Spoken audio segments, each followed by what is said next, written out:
Welcome to Anonna's creation. Tonight and for the nights to come, we delve into a story of strength, sorrow, and redemption. A story of a man who was more than a man, pushed to the very edge of sanity and beyond, forced to undertake a quest that seemed truly impossible. This is the story of the 12 labors of Hercules. Before he was a legend whispered in hushed tones, Hercules was the celebrated hero of Ethelberg, a sprawling city of sun-bleached stone and bustling markets. He was their protector, their champion. His laughter was as mighty as his strength, and his love for his family was the core of his world. He was the son of the great King Preston, the enigmatic ruler of the Empyrean realm above, and a mortal woman named Alicia. This dual heritage gave him power that no pure mortal could ever dream of, a strength that could wrestle mountains and tame rivers. He lived a life of honor with his devoted wife, Megan, and their bright, wonderful children. In the eyes of the people and in his own heart, life was perfect. He was a pillar of his community, a man who could solve any problem with his unmatched might and a gentle smile. But perfection often breeds jealousy, and no jealousy burned hotter than that of Queen Regina. As King Preston's wife, she saw Hercules not as a hero, but as a living, breathing symbol of her husband's infidelity. He was a constant, infuriating reminder of a past she could not erase. While the world celebrated him, she saw a stain on her perfect legacy, an unsettled account that needed to be closed. For years, she watched from her ethereal throne, her resentment simmering, waiting for the perfect moment to unleash her fury. She wouldn't kill him. Death would be too simple, too merciful a release. She wanted to shatter him, to break his spirit and leave the empty shell of a man for the world to pity. Her moment came on a quiet, unassuming evening. As the sun bled orange and purple across the sky, Hercules returned home to his family. The air was filled with the familiar sounds of his children's laughter and the scent of Megan's cooking. But as he stepped across the threshold, a strange, crimson fog, invisible to all but him, began to cloud his mind. It was Regina's curse, a venomous whisper of madness poured directly into his soul. The familiar faces of his loved ones began to twist and contort into monstrous shapes before his eyes. The laughter of his children sounded like the screeching of terrible beasts. His home, his sanctuary, morphed into a den of horrifying enemies. In this haze of divine madness, his legendary strength became a terrifying weapon. He saw threats where there was only love, and he acted as a protector would, fighting the phantoms that his mind had conjured. He fought with all his might, his power untamed and terrible, until the last monstrous shadow fell. And then, as quickly as it had descended, the red fog lifted. The silence that followed was heavier and more suffocating than any noise. As his vision cleared, the horrific truth crashed down upon him. The monsters were gone. In their place lay the shattered remnants of his life. His beloved Megan and his precious children gone. By his own hand, the protector of Ethelberg had become the destroyer of his own family. The scream that tore from his throat was one of pure, undiluted agony, a sound that cracked the very stones of his home and echoed through the silent, horrified streets of the city. Broken, empty, and utterly alone, Hercules cast himself into exile. He wandered the desolate lands beyond the city, a ghost haunted by the faces of those he had loved and lost. The hero was dead, replaced by a man drowning in a sea of guilt. He sought an end to his suffering but found no peace. Finally, after what felt like a lifetime of aimless torment, he heard whispers of a wise woman, a seer known as the Oracle of Delphi Valley, whose connection to the divine powers was absolute. With the last flicker of hope in his soul, he journeyed to her remote sanctuary, a cave hidden deep within the mountains, shrouded in mist. He confessed his unspeakable crime to the Oracle, his voice a hoarse whisper. He did not ask for forgiveness, for he knew he deserved none. He asked only for a path, any path, to atone for what he had done. The oracle's voice was not a voice at all, but a presence that filled the cavern, a whisper that seemed to come from the ancient rock itself. Told him that his hands were stained, and that the architect of his pain, Queen Regina, had influenced his fate. But there was a way to cleanse himself, a path of penance. The decree was absolute. He was to travel to the neighboring kingdom of Mycenae Citadel and offer his services to its ruler, Governor Evan. For a period of 12 years, he was to be a servant to this man, a man known for his cowardice and insecurity. He was to perform any 12 tasks or labors that Governor Evan demanded of him, no matter how difficult or demeaning. If he completed these 12 impossible labors, his soul would be purified, His crime, though never forgotten, would be atoned for in the eyes of the gods. With a heavy heart but a renewed sense of purpose, Hercules accepted the sentence. It was a chance, however slim, to find redemption. His journey to Mycenae Citadel was one of grim determination. He arrived not as a celebrated hero, but as a penitent man, stripped of his home, his family, and his honor. He stood before the gates of the citadel, a towering figure cloaked in shadow and grief, and announced himself. He was led into the throne room, a large, gaudy hall that did little to hide the weakness of its ruler. Governor Evan sat upon a lavish throne, a small man who wore his power like an ill-fitting suit. He looked down at the legendary Hercules with a mixture of fear and delight. Fear of the raw power that radiated from the broken hero, and delight at the prospect of having such a man under his complete control.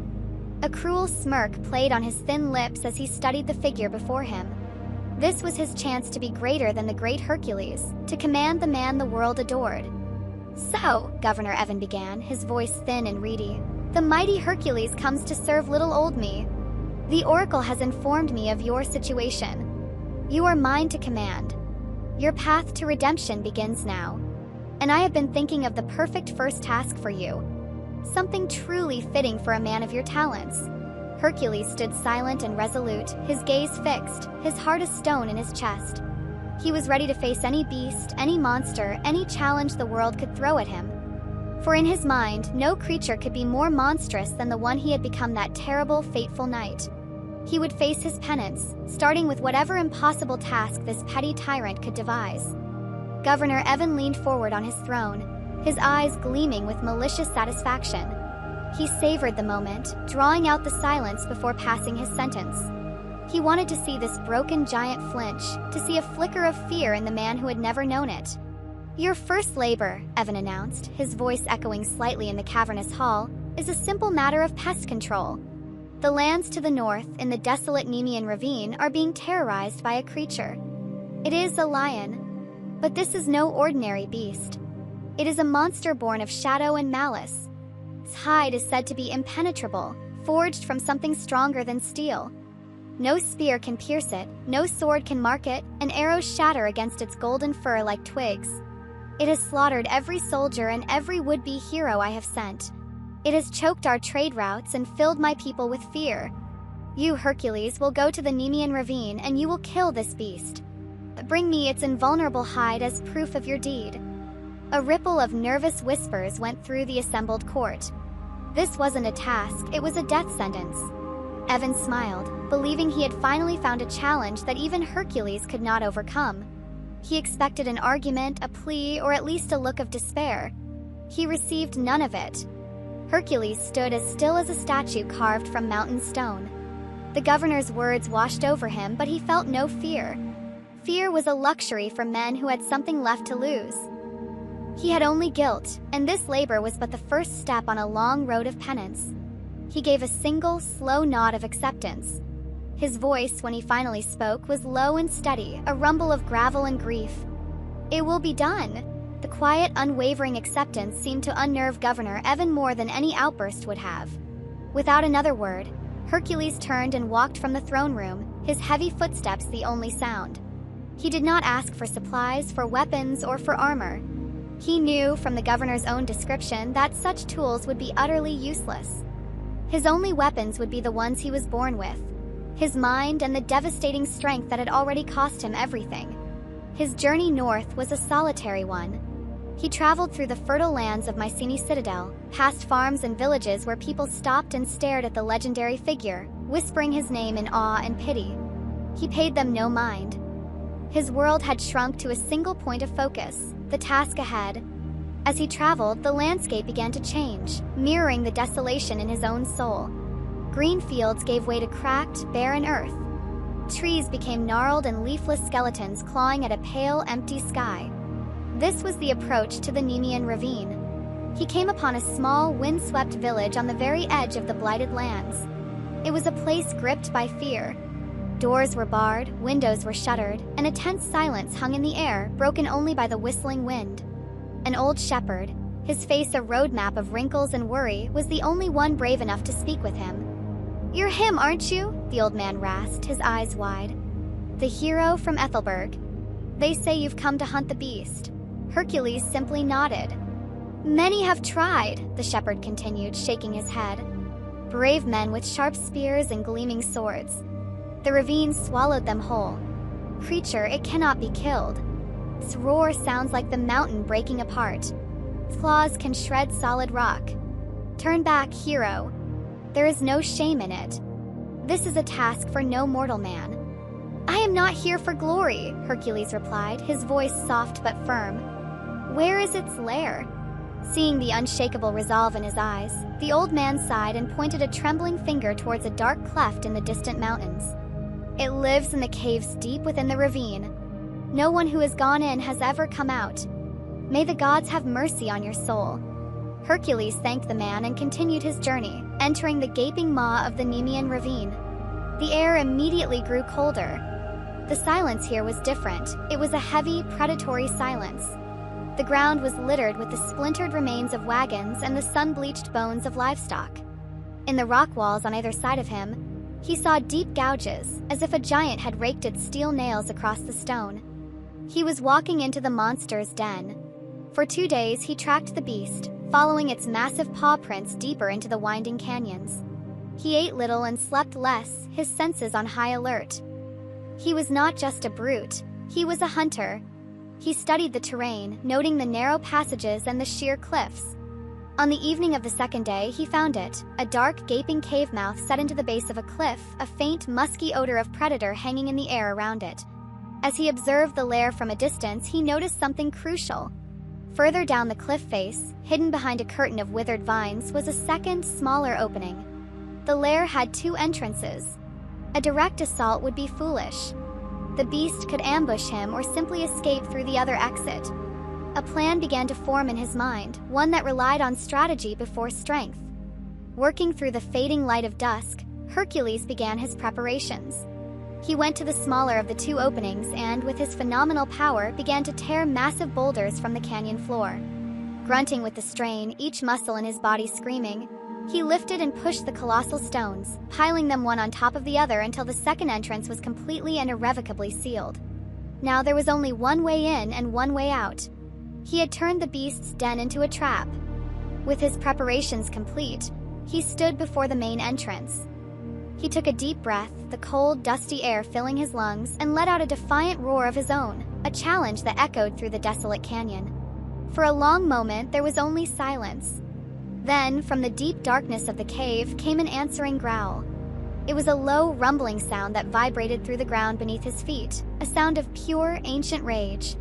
Slowly, a colossal shape began to emerge from the shadows. It was larger than the biggest bull he had ever seen, its body a masterpiece of coiled, deadly muscle. Its fur was the color of tarnished gold, and it seemed to shimmer as if it were spun from metal thread. But its eyes were the most terrifying part. They were not the eyes of an animal. They were 2 orbs of molten fury, burning with a malevolent intelligence. The Nemean lion stepped fully into the twilight, its massive head low, its lips curled back to reveal teeth like daggers. Fixed its golden eyes on Hercules and let out a deafening roar that shook the very foundations of the mountain. The first labor was about to begin. The Nemean lion's roar was not merely a sound, it was a physical force, a wave of concussion that tore through the air and slammed into Hercules. The ground trembled and small pebbles danced on the canyon floor. For a fleeting moment, any other man would have been paralyzed by sheer terror. But Hercules felt the roar not as a threat, but as a judgment. It was the sound of the abyss he had thrown himself into, and he could not flinch away from it. With a speed that defied its colossal size, the lion charged. It was a blur of metallic gold and furious power, closing the distance in a heartbeat. Hercules held his ground until the last possible second, then threw himself to the side. The beast thundered past, its shoulder brushing against him with the force of a battering ram, sending him stumbling. Spun around, its claws digging deep furrows in the rocky earth, and prepared for another assault. Hercules knew he had to test the legend for himself. As the lion gathered itself, he ripped a thick, gnarled tree root from the ground, a makeshift club that weighed more than a full-grown man. When the beast charged again, he swung the massive timber with all his might, aiming for its broad, monstrous head. The impact was deafening. The sound was not the wet crunch of flesh and bone, but the sharp crack of shattering stone. Tree root exploded into 1,000 splinters in his hands, leaving him with nothing but stinging palms. The lion merely shook its massive head, momentarily dazed but completely unharmed, blinked its molten eyes and let out a low, angry growl.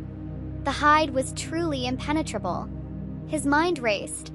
If an external weapon was useless, then the battle had to be won from the inside. He had to deny the creature its breath, its life force. He had to get close to turn this hunt into a grapple. It was a suicidal tactic, but it was the only one he had. On the lion's third charge, Hercules did not dodge. He braced himself, and as the monster leaped towards him, jaws agape, he lunged forward to meet it. He drove his shoulder hard into the beast's chest, a collision that would have pulverized any other living thing. The impact threw them both backward, a chaotic tangle of muscle and fury. The lion's razor-sharp claws raked across his chest and arms, tearing through his skin and leaving deep, burning wounds. But Hercules ignored the pain. This physical agony was a pale shadow of the torment in his soul. He welcomed it. He wrapped his massive arms around the lion's thick neck, locking his hands together in an unbreakable grip. The beast thrashed wildly, its immense power terrifying to behold. It rolled and bucked, trying to throw him off, trying to bring its deadly jaws to bear.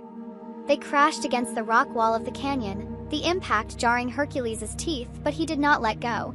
His every muscle screamed in protest, his wounds bled freely, but his resolve was absolute. This was his penance, and he would not fail. The struggle was a primal dance of death. The lion, realizing its claws were not breaking his hold, tried to drag them towards the darkness of its lair. Hercules fought back, digging his heels into the ground, but the creature's strength was immense. Step by agonizing step, he was pulled into the suffocating blackness of the cave.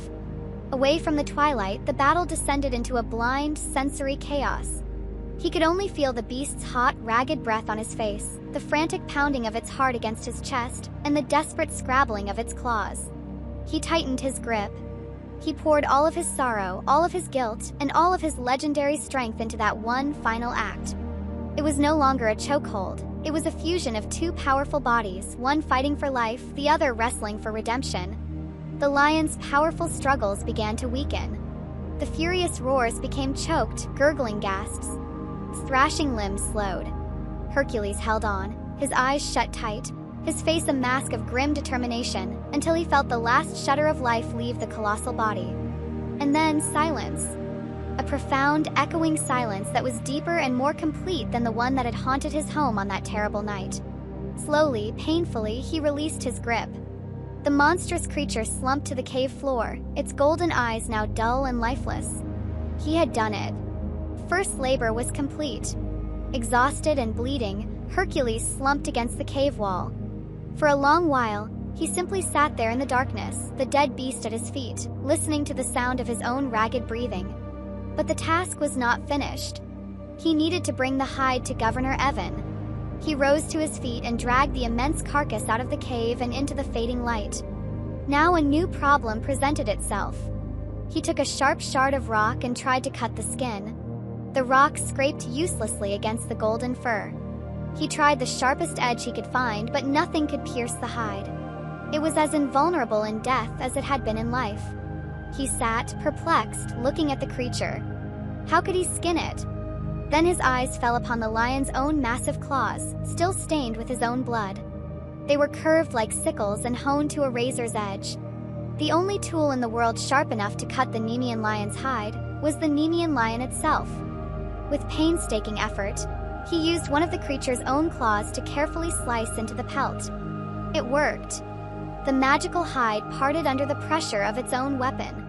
He skinned the beast, the effort draining the last of his energy.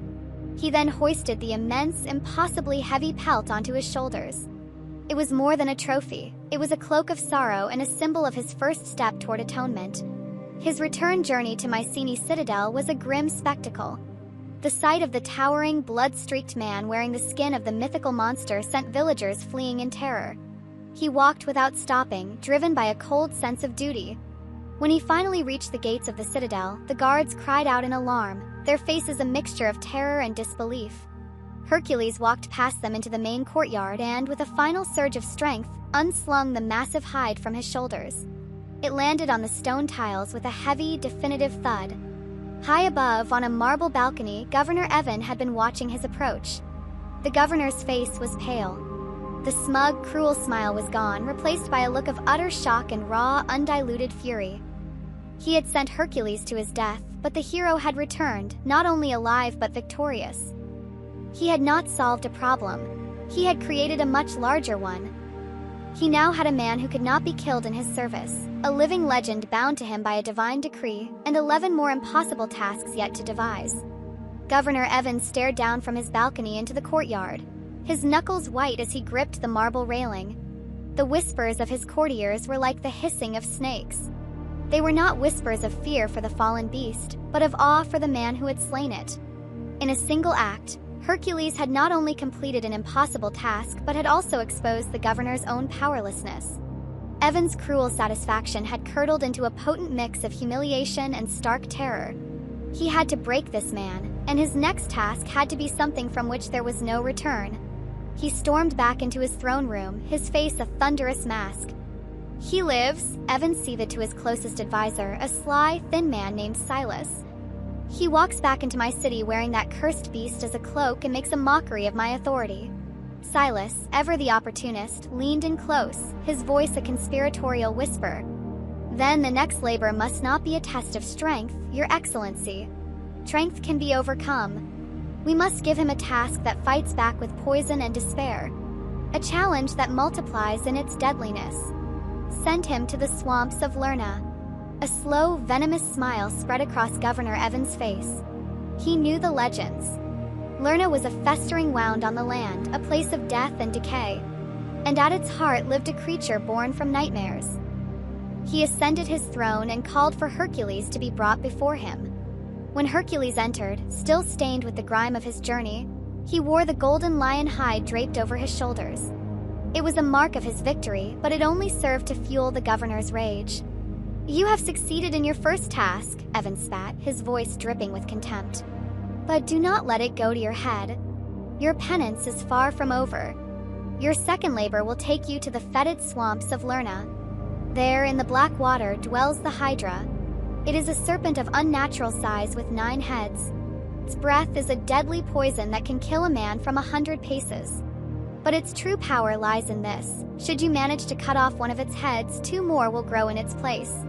And know this, Hercules, one of its heads is immortal, cannot be killed by any means known to man. Your task is to destroy this regenerating monstrosity. Go now, and may the swamp claim you." Hercules listened, his expression unchanging. He understood the nature of this new challenge. It was a puzzle, a problem that grew more complex with every direct assault. Brute force alone, the very thing he was famous for, would only make the situation worse. He gave his customary solemn nod and left the throne room, the governor's hateful glare following him out. As news of the second labor spread, it reached the ears of his nephew Leo. Leo was the son of Hercules' mortal twin brother Isaac, and he had idolized his uncle his entire life. He refused to believe the dark whispers about Hercules' madness, seeing only the tormented hero beneath. He found Hercules in the stables, preparing a chariot for the journey. "Uncle," Leo said, his voice earnest, "I heard what the governor has commanded. This is not a fight for one man. You cannot face this alone. Let me come with you." "No," Hercules said immediately, his voice flat and final. He would not allow another person he cared for to be endangered. "This is my path to walk. Mine alone." "Your strength is legendary," Leo persisted, stepping in front of him. "But this creature isn't a test of strength. It's a curse. For every head you cut, 2 grow back. You'll be overwhelmed. You'll need a second pair of hands, a different strategy. I can help. I can drive the chariot, I can hold a torch. Let me help you." Hercules looked at his nephew's determined face, and for the first time since the tragedy, a flicker of something other than grief stirred within him. Leo's unwavering loyalty was a small point of light in his endless darkness. He saw the wisdom in the boy's words. He needed more than muscle. He needed a plan. He needed help. "Get your things," Hercules rumbled, his voice thick with unspoken emotion. "And bring torches. As many as we can carry." Their journey to Lerna was a stark contrast to Hercules' grim, solitary trek to Nemea. With Leo at his side, the silence was no longer absolute. The boy's quiet presence was a comfort, a reminder that he was not entirely alone in the world. As they drew closer to their destination, the landscape began to sour. The air grew thick and humid, carrying the sickly sweet stench of decay. The ground softened into muddy swampland, and the water that pooled around them was black and stagnant, with oily bubbles of marsh gas rising to the surface. They left the chariot at the edge of the swamp and proceeded on foot, Hercules wrapping a piece of cloth around his mouth and nose to ward off the poisonous fumes. He instructed Leo to do the same and to stay back once the creature appeared. They followed a trail of withered trees and animal skeletons until they found the creature's lair, a dark, watery cave from which the toxic stench rolled in waves. To lure the beast out, Hercules lit an arrow and fired it deep into the darkness of the cave. A furious, multi-throated hissing echoed from within, and the black water at the cave's mouth began to churn violently. Slowly, a monstrous form emerged. It was more horrifying than any story had described. A bloated, reptilian body, half submerged in the muck, served as an anchor for 9 long, serpentine necks. Each neck was topped with a vicious, fanged head, their eyes glowing with a hateful green light. The air around them shimmered, and the very grass at the water's edge blackened and died as they breathed. Hercules drew his sword, its polished surface reflecting the grotesque image of the 9 heads. He held the lion hide before him like a shield, its invulnerable skin protecting him from the worst of the poisonous breath, and waded into the foul water. One of the heads lunged, and with a powerful swing, Hercules severed it from its neck. The head flew through the air and landed in the swamp with a splash. But his victory was short-lived. From the gushing, black stump of the neck, a horrific transformation began. The flesh writhed and twisted, and before his and Leo's horrified eyes, 2 new heads, fully formed and hissing with rage, erupted from the wound. He had struck the beast, and in doing so had made it stronger.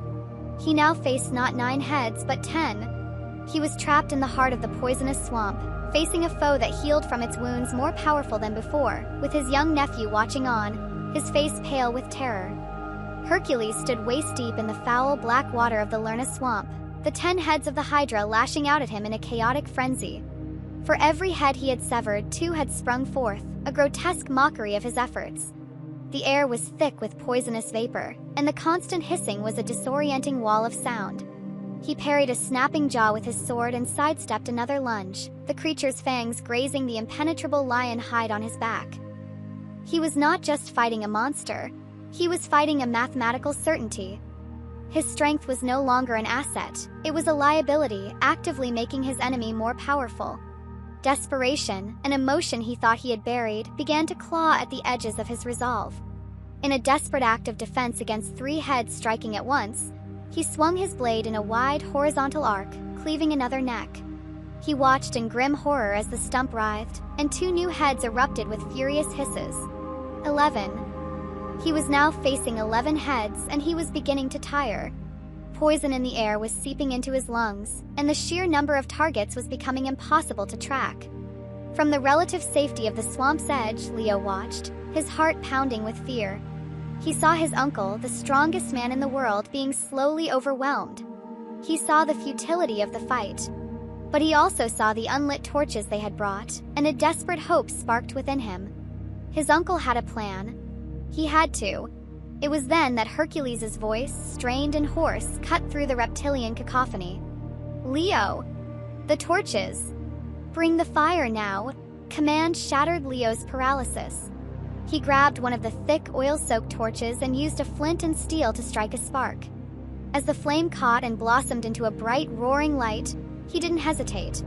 He charged towards the battle, his fear eclipsed by his loyalty. Hercules saw him coming. He needed to create an opening. He focused on a single head, ignoring the others that snapped and bit at him. He roared, a sound of pure, focused rage, and with a powerful upward stroke of his sword, he decapitated the serpent. As the head fell away, Hercules bellowed, "Now, Leo!" Before the wound could begin its monstrous regeneration, Leo lunged forward, thrusting the burning torch deep into the gushing, headless stump. The sound was sickening, a loud, wet sizzle accompanied by a piercing, unified shriek from the Hydra's remaining heads. The fire cauterized the wound, the intense heat searing the flesh and sealing it into a blackened, charred scar. No new heads grew. It worked. A wave of relief and renewed determination washed over Hercules. He shot Leo a quick, grateful glance. Their desperate gamble had paid off. The tide of the battle had turned. What followed was a grueling and heroic dance of death. They found their rhythm in the heart of the deadly swamp. Hercules, with his unmatched strength and precision, would masterfully isolate and sever a head. Then, in that fleeting moment, Leo would rush in, his torch a beacon of light in the gloom, and burn the neck shut. One by one, they systematically dismantled the monster. Hercules cut, Leo burned. They fought as one, uncle and nephew, a perfect fusion of power and strategy. The number of heads began to dwindle. 10 became 9. 9 became 8. The monster thrashed in the water, its remaining heads striking with wild fury, but its power was waning. Finally, only one head remained. It was different from the others. While the rest were a sickly green, this one shone with a faint, malevolent golden light. It was the immortal head. Hercules knew from the governor's own words that it could not be killed. He cut the final neck, and the Hydra's massive, mutilated body gave a final, convulsive shudder before sinking into the murky depths of the swamp, turning the water black with its venomous blood. But on the ground, the immortal head lived on. Disconnected from its body, it still snapped and hissed, its fangs dripping with a poison that could kill with a single touch. Knowing it could not be destroyed, Hercules knew it must be contained. He scanned the area and found what he was looking for, a colossal boulder, half buried in the mud, larger than any chariot. With a final, monumental effort, he dug his fingers into the earth and lifted the immense stone, his muscles straining to their absolute limit. He placed the still-snapping immortal head into the deep hole left by the boulder, and then, with a great ground-shaking heave, he dropped the massive rock on top of it, burying the undying monster for all eternity. The battle was over. The swamp fell silent, the only sound their own ragged, gasping breaths. They stood there, covered in black mud and monster gore, exhausted but victorious. Hercules walked over to Leo and placed a heavy, steadying hand on his nephew's shoulder. No words were needed. It was a silent acknowledgement of the boy's courage, a gesture of thanks that was more profound than any speech. Before they left the festering swamp, Hercules remembered the Hydra's potent blood, now pooling in the water around its sunken corpse. This was his proof of the deed and a weapon for the future. He carefully took his arrows and dipped their tips into the toxic black venom, knowing that anything scratched by them would be fated to a swift and certain death. Carrying these new, deadly weapons, Hercules and Leo turned their backs on the swamp of Lerna. They had faced an impossible, regenerating foe and had won through courage and ingenuity. The second labor was complete. But as they began their weary journey back to Mycenae's citadel, the same question hung in the air. What new horror could Governor Evan possibly devise to punish such an impossible success? The return of Hercules and Leo to Mycenae's citadel was met with a stunned, disbelieving silence. People and the guards stared as the two weary figures walked through the gates, not with the hide of a monster, but with a quiet, grim victory radiating from them. The news of their success against the Hydra, a creature that literally grew stronger from attack, spread through the city like wildfire. It was a victory that defied all logic, elevating Hercules from a tragic hero to a man who could seemingly command the impossible. In the throne room, Governor Evan listened to the reports, his face tightening into a mask of pure hatred. His intricate plan had not only failed but had backfired spectacularly. Hercules had not only survived but had done so with help, forging a bond and proving he was not entirely broken. When Hercules was summoned, he entered the hall and laid a single dark-stained arrow on the stone floor before the throne. "The Hydra is no more," Hercules stated, his voice flat. "Its immortal head is buried beneath a stone you could never move. Its mortal body has dissolved into the swamp, but its essence remains. This arrow and all my others now carry its venom. A single scratch is all that is needed to bring a swift and agonizing death." Evan looked at the arrow as if it were a coiled snake. This was not the proof he wanted. This was a threat. The man before him was not just a servant. He was an instrument of the gods, and he was becoming more dangerous with each completed task. Evan's fear was now overshadowed by a desperate need to humiliate him, to give him a task where his monstrous strength would be a useless burden. He conferred again with Silas, whose eyes gleamed with a new, more subtle cruelty. "Strength has failed to stop him, and so has sorcery," the advisor whispered. "So let us turn his strength against him. Give him a task of delicacy, not destruction. Taste, not a battle. And let the target be sacred, so that if he errs, a power far greater than yours will deliver the punishment." Evan understood immediately. A brilliant two-pronged trap. He turned back to Hercules, a slow, condescending smile returning to his lips. "Your prowess is undeniable," he began, his tone dripping with false sincerity. "But your labors are meant to test all facets of your character, not just your capacity for violence. Your third labor, therefore, will be one of finesse. In the sacred hills of Serenia lives a creature of unparalleled beauty and speed. The Serenian hind. It has antlers of pure gold, hooves of bronze, and it is consecrated to the goddess of the hunt, Diana. Can outrun an arrow in full flight. You are to capture this hind and bring it back to me. But you must do so without harming it. It must be brought here, alive and completely unscathed. If you spill a single drop of its sacred blood, you will face the wrath of Diana herself. Now go, and try not to break your new toy." Court understood the exquisite cruelty of the command. To ask the strongest man in the world to be gentle, to command a living weapon to be a shepherd, was the ultimate insult. Hercules, however, simply met the governor's gaze. He understood the trap perfectly. This was a test of patience and endurance, a marathon of the spirit. He gave his silent nod and departed, leaving the poisoned arrow lying ominously on the throne room floor. This journey was one he had to make alone. He traveled for weeks to the rolling, sun-dappled hills of Serenia, a vast and wild expanse of untouched nature. For days, he saw no sign of the creature. He moved with a hunter's stealth, his senses alive to the world around him. Then one dawn, he saw it. Across a misty valley, grazing by a stream, was a deer that seemed to be forged from myth.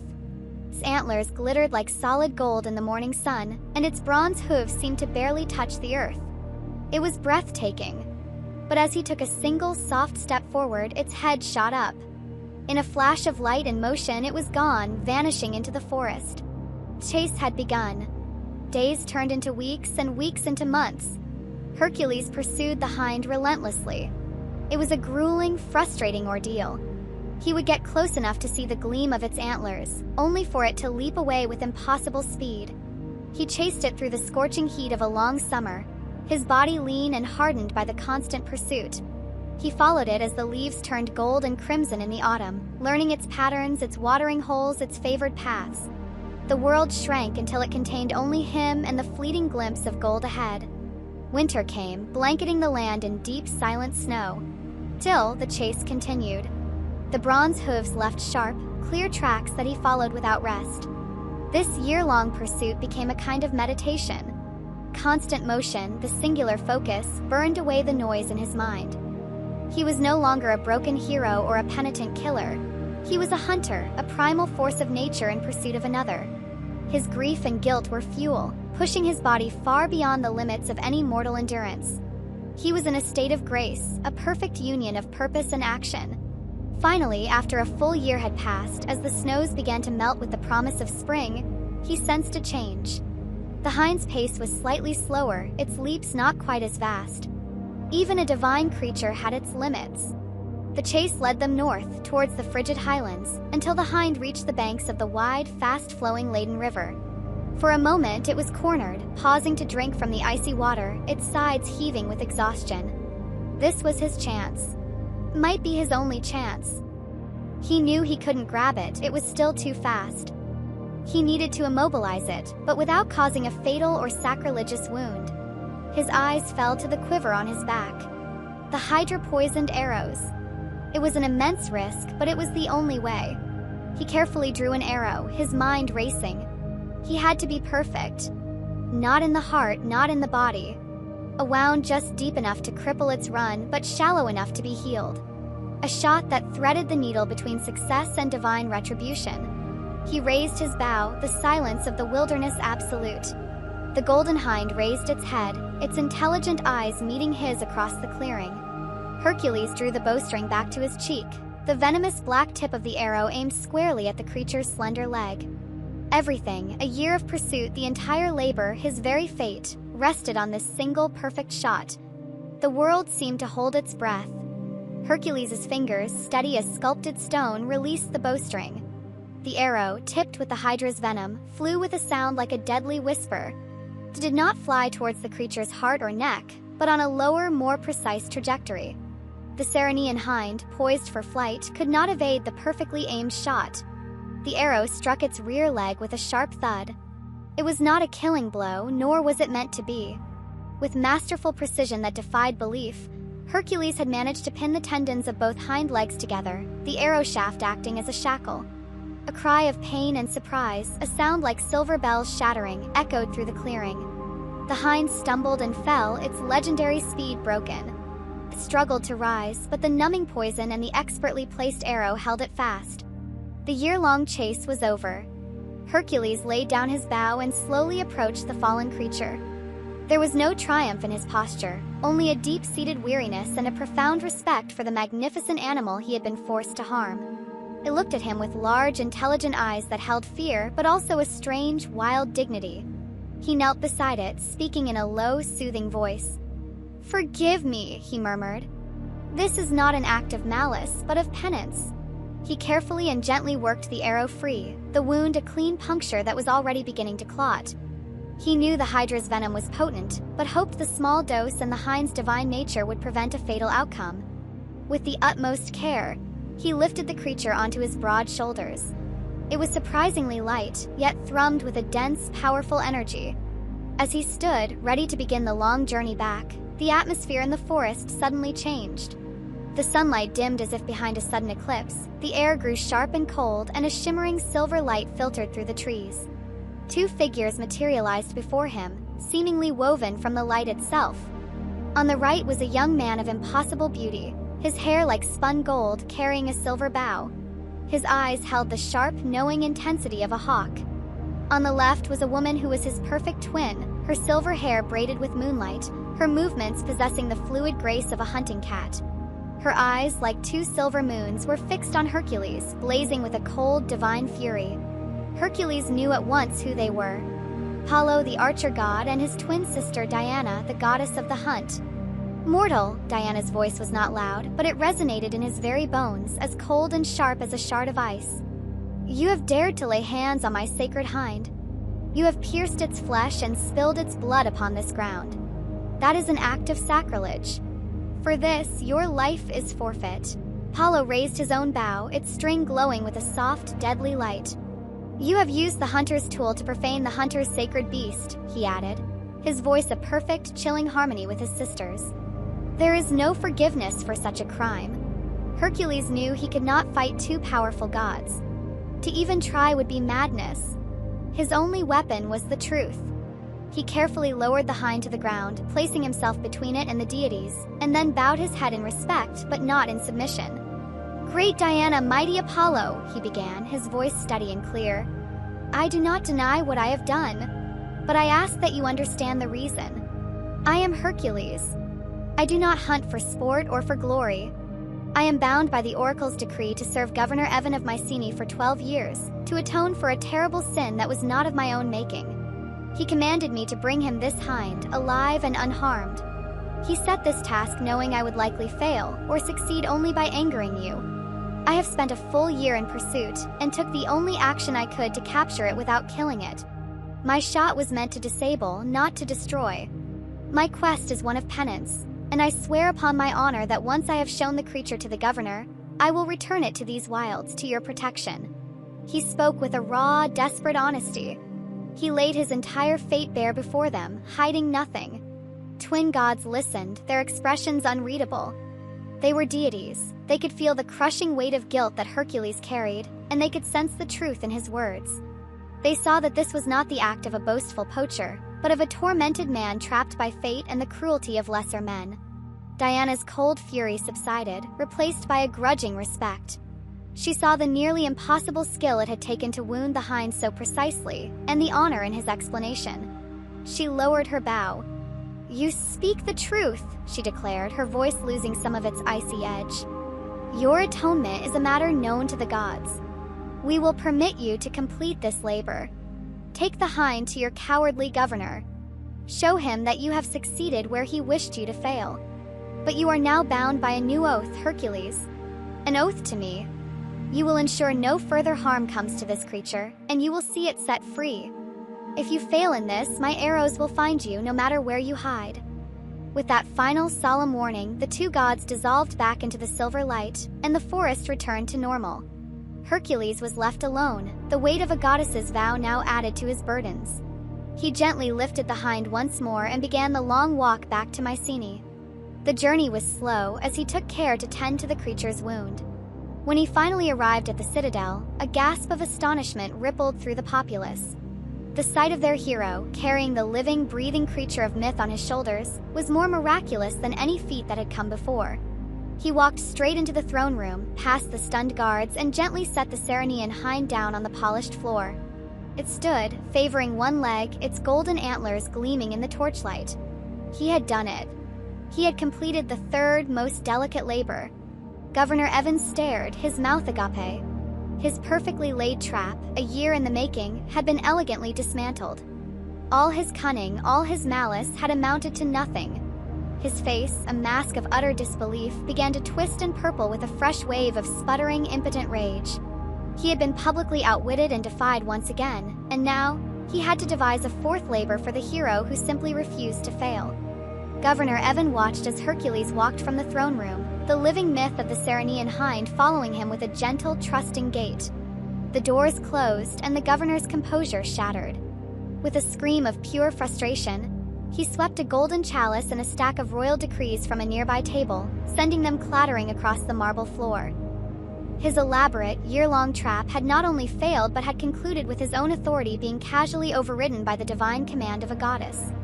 Hercules was no longer just his servant. He was an agent of powers that Evan could not hope to challenge. "This cannot continue," he snarled at his advisor, Silas, who wisely kept his distance. "No more cleverness. No more delicate traps or sacred animals. I want him to face pure, mindless destruction.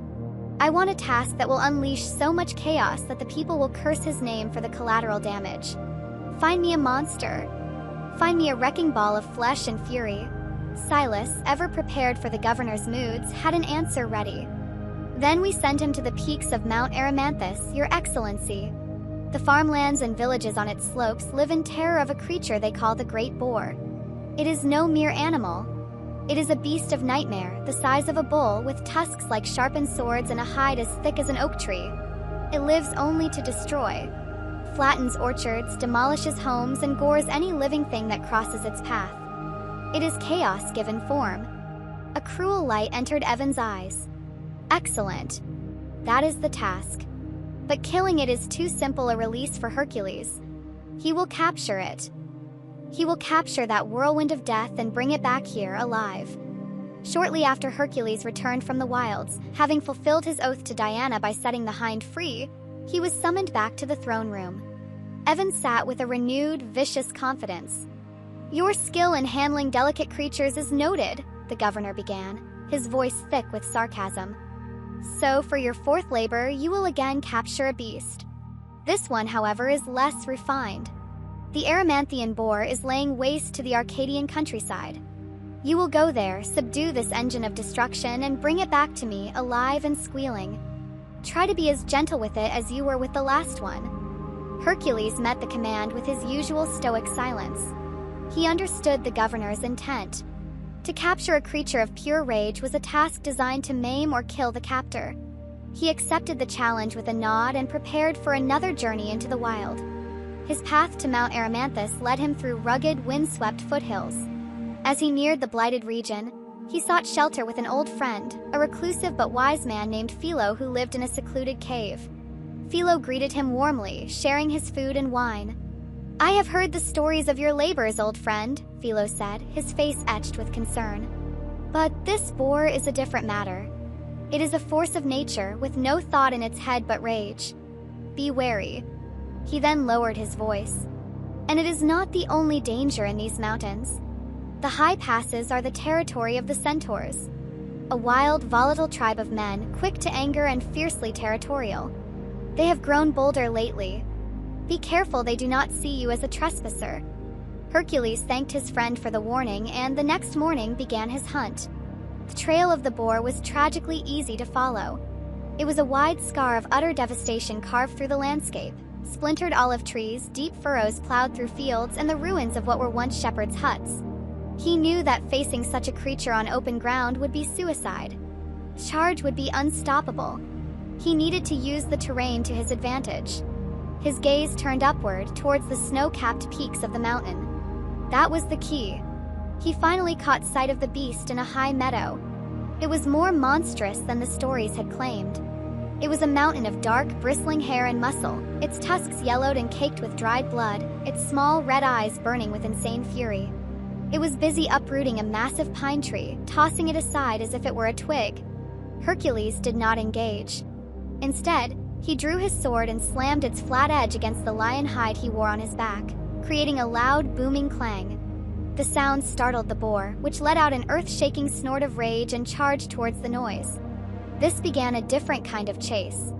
Hercules was not the pursuer but the guide. He stayed just ahead of the rampaging beast, leading it ever upward. He clanged his sword again and again, a constant irritating noise that drew the boar's fury and pulled it away from the safety of the forests and onto the treacherous snow-covered slopes. The air grew thin and cold. The ground beneath them turned from rock to deep, thick snow. The boar, heavier and less agile, began to struggle, its powerful legs sinking into the drifts. Hercules, lighter on his feet, kept his distance, tiring the creature out with every upward step. Finally, he guided it into a narrow, steep-sided ravine filled with a winter's worth of deep, soft snow. The boar charged in and immediately found itself trapped, floundering helplessly up to its belly in the suffocating white powder. Its rage was useless.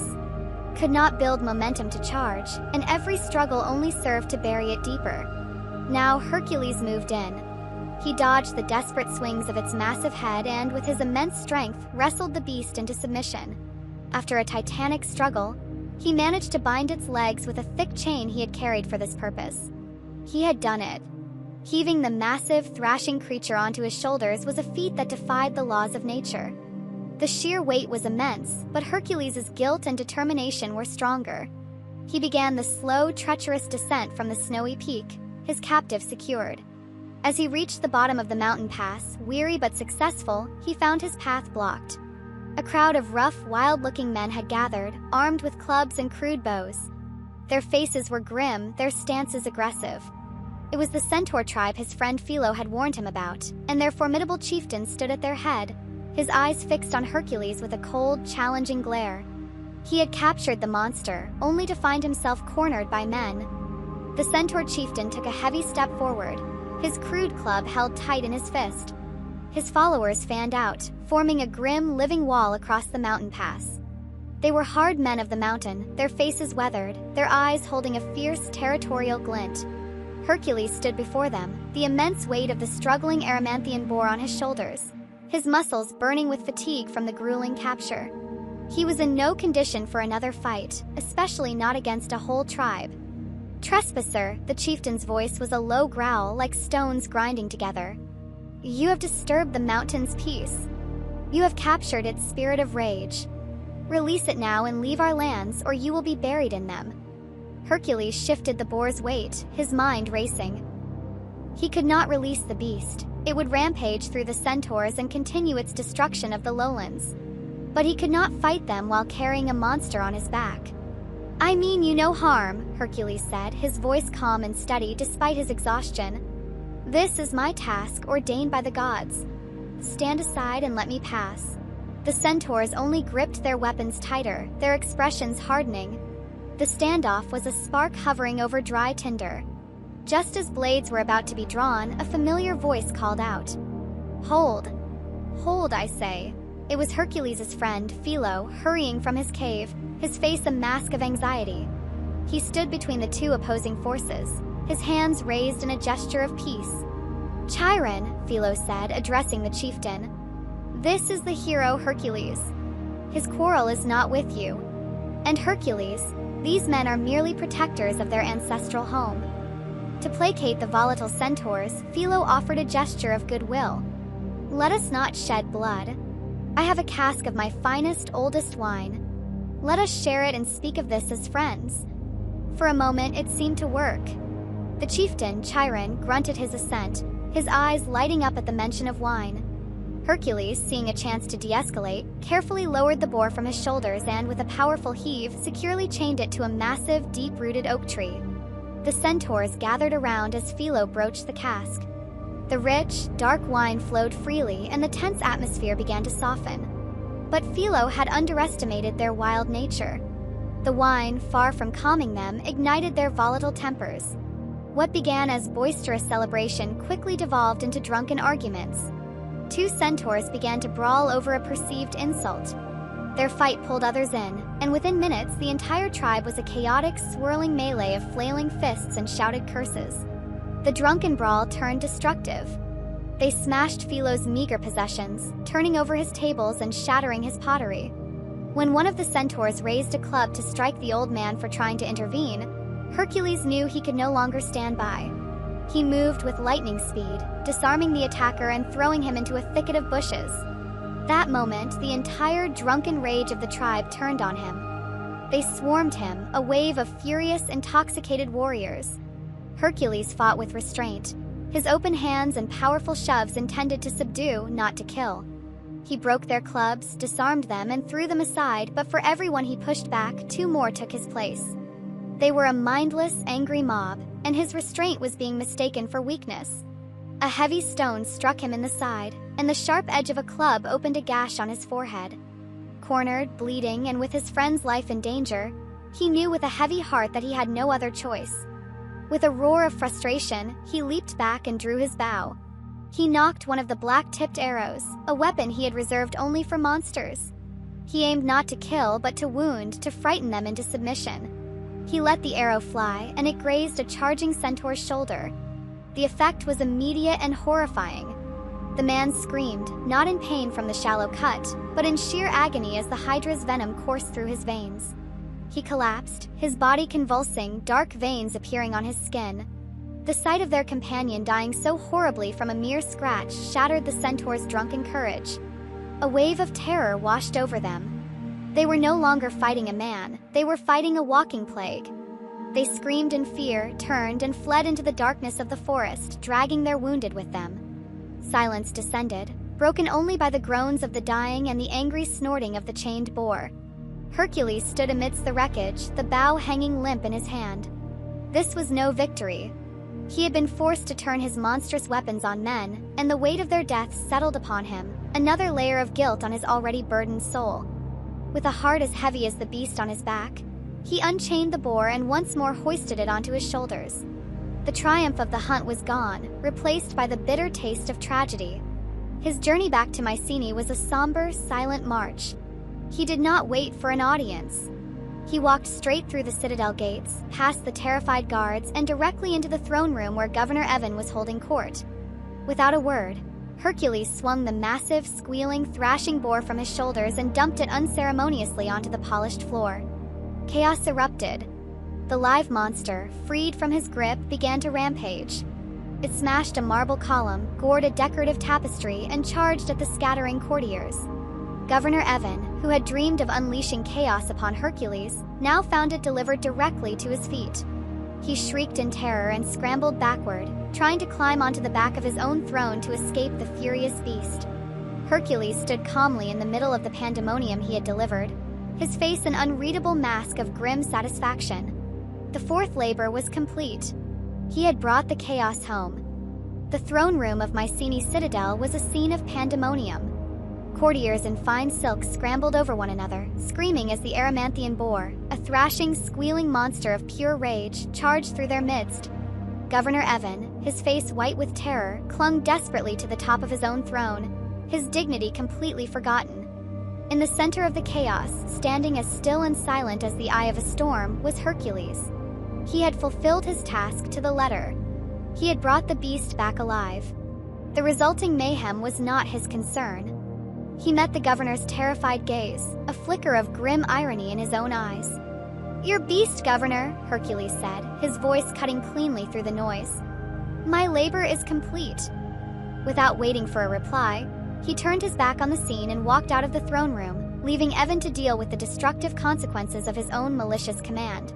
Took the governor's entire personal guard half an hour to finally subdue and kill the beast, but by then, the throne room was a ruin. Evan's authority was in tatters, and his humiliation was absolute. He had been made a fool in front of his entire court. His hatred for Hercules now burned with the heat of a forge, and his next command would not be one of strength or chaos, but of pure, soul-crushing degradation. When Hercules was summoned again, the throne room was still being repaired. Evan sat on a temporary wooden chair, a sneer plastered on his face. He believed he had finally found a task that no hero, no matter how strong, could endure with his pride intact. 5 labors remain before this year is out, Evan began, his voice dripping with condescending pleasure. And for your next task, you will put down your bow and sword and pick up a shovel. You will travel to the western lands of the cattle baron, King Augi. He possesses the largest herd in the world, a gift from the gods, and they are housed in a stable of legendary proportions. For 30 years, these stables have not been cleaned. Not once. The filth has reached the rooftops, poisons the land and chokes the rivers. Your task, great hero, is to clean the Augean stables. All of them. And you will do it in a single day. A wave of snickers and muffled laughter went through the assembled courtiers. The mighty Hercules, slayer of monsters, was being sent to shovel dung. It was the ultimate humiliation, a task so demeaning it was designed to break his spirit and make him an object of ridicule. Evan leaned forward, savoring his moment. Do you accept, stable boy? Hercules stood for a long moment, the insult washing over him. He felt the sting of it, the deliberate, malicious attempt to strip him of his dignity. But his quest for atonement was absolute. He was a servant to a divine decree, and the nature of the service was irrelevant. He looked at the sneering governor, his face a mask of calm resolve. I accept, he said, and the simple, unwavering word seemed to rob Evan of all his satisfaction. Hercules journeyed to the west, and as he approached the lands of King Augi, the air itself told the story. A foul stench, an overwhelming odor of decay, hung heavy for miles. He found King Augi, a loud, arrogant man with a jewel in his turban, who roared with laughter when Hercules stated his purpose. Clean my stables? In a day, Augi boomed, slapping his thigh. Impossible. But I am a sporting man. I will make you a wager. If you succeed, I will give you 1/10 of my magnificent herd. If you fail, you will work in my fields for a year as payment for wasting my time. Hercules agreed to the terms. Augi then led him to the stables, and for the first time, Hercules felt a flicker of doubt. It was not a building, it was a geological feature. A mountain range of filth, packed solid and stretching as far as the eye could see, had accumulated over 3 decades. Task was not just impossible, it was absurd. Shoveling this would take 1,000 men 100 years. But Hercules had no intention of using a shovel. Evan and Augi saw only the filth. Hercules saw the landscape. He saw the problem not as one of labor, but of engineering. To the north and south of the stables flowed 2 powerful rivers, the Alpheus and the Punius, their waters churning with force. His plan was audacious, brilliant, and would require every ounce of his legendary strength. He did not pick up a shovel. He picked up boulders. With a mighty heave, he tore a hole in the stable wall at one end. Then he walked to the other end and ripped an even larger opening in the opposite wall. The watching stable hands and King Augi himself looked on in stunned confusion. He wasn't cleaning, he was demolishing. Then he went to the rivers. First, he walked to the Punius and began to heave colossal stones into the water, creating a makeshift dam. He worked like a force of nature, his muscles straining as he built a new channel, stone by stone, digging through the earth with his bare hands, redirecting the river's course. He did the same for the Alpheus River on the other side. He was not digging a ditch. He was recarving the very earth, forcing 2 rivers to bend to his will. By midday, his work was complete. 2 new channels, aimed like cannons, were pointed directly at the openings he had made in the stable walls. With a final, ground-shaking effort, he removed the last retaining boulders. The effect was instantaneous and cataclysmic. 2 immense torrents of water roared from their new paths and surged directly into the Augean stables. A tidal wave of cleansing power slammed into 30 years of accumulated filth. The sound was a deafening thunder as the rivers scoured the building from one end to the other. The mountain of dung dissolved, washed away in a great dark flood that flowed out the other side and dispersed harmlessly across the wide plains. By late afternoon, the torrent subsided. Hercules, with equal effort, restored the rivers to their natural courses. He walked back to the stables. They were pristine. The flood had washed them clean down to the original stone floors. The 30-year-old task was completed in a matter of hours. King Augie stood with his mouth agape, his face purple with rage. He had been outsmarted. "This is trickery," he bellowed. "Magic. You did not clean it with your own 2 hands. The wager is void." He furiously banished Hercules from his lands, refusing to pay his debt. Hercules did not argue. He knew that an oath broken with a man on a divine quest was a dangerous thing, and that Augie's injustice would find its own reward in time. He returned to Mycenae. When Governor Evan heard the news, he was speechless. His master plan to humiliate the hero had become another legendary tale of ingenuity. The people were not laughing at Hercules the stable boy. They were marveling at Hercules the engineer, the man who could command rivers. Evan, once again defeated and made to look a fool, was running out of options. His tasks on land had failed. His gaze now turned to the sky and to the monstrous creatures that inhabited it. Governor Evan's rage had burned itself out, leaving behind the cold, hard ash of desperation. He had thrown the greatest physical challenges of the known world at Hercules, and each had been overcome. He had tried to humiliate him, and the hero had turned degradation into a legend of ingenuity. He was trapped in a cycle of his own making, forced to devise task after impossible task for a man who seemed to thrive on impossibility. His advisor, Silas, approached him cautiously. "Your Excellency," Silas began, his voice low, "we have tried to defeat him with singular challenges. A lion, a hydra, a boar. Perhaps the answer lies not in quality, but in quantity. Not a single monster, but a plague." Evan's eyes narrowed. "Speak plainly." "To the north lies the Stymphalian Marsh," Silas explained. "A place of perpetual mist and shadow. The forest there is so dense that the sun never reaches the ground. This marsh has become infested with a flock of monstrous birds. They are not flesh and blood, but creatures of metal and death. They have beaks of bronze that can pierce a soldier's shield, and their feathers are like sharp metallic darts which they can launch at will. They have slaughtered every traveler and hunter who has dared enter their domain. They are an army, Your Excellency. How can one man, even Hercules, fight an army that lives in the sky?" A slow, cruel smile crept across Evan's face. An enemy that swarmed, that attacked from the darkness in overwhelming numbers. This was the perfect trap. "That will be his 6th labor," Evan declared with renewed conviction. "He will go to Stymphalia and exterminate this plague." When Hercules was summoned, the governor laid out the task with grim relish. "No more captures, Hercules. This is a task of pure extermination. Go to the Stymphalian Marsh and cleanse it of the deadly birds that roost there. I trust you will find the challenge invigorating." Hercules journeyed to the marsh.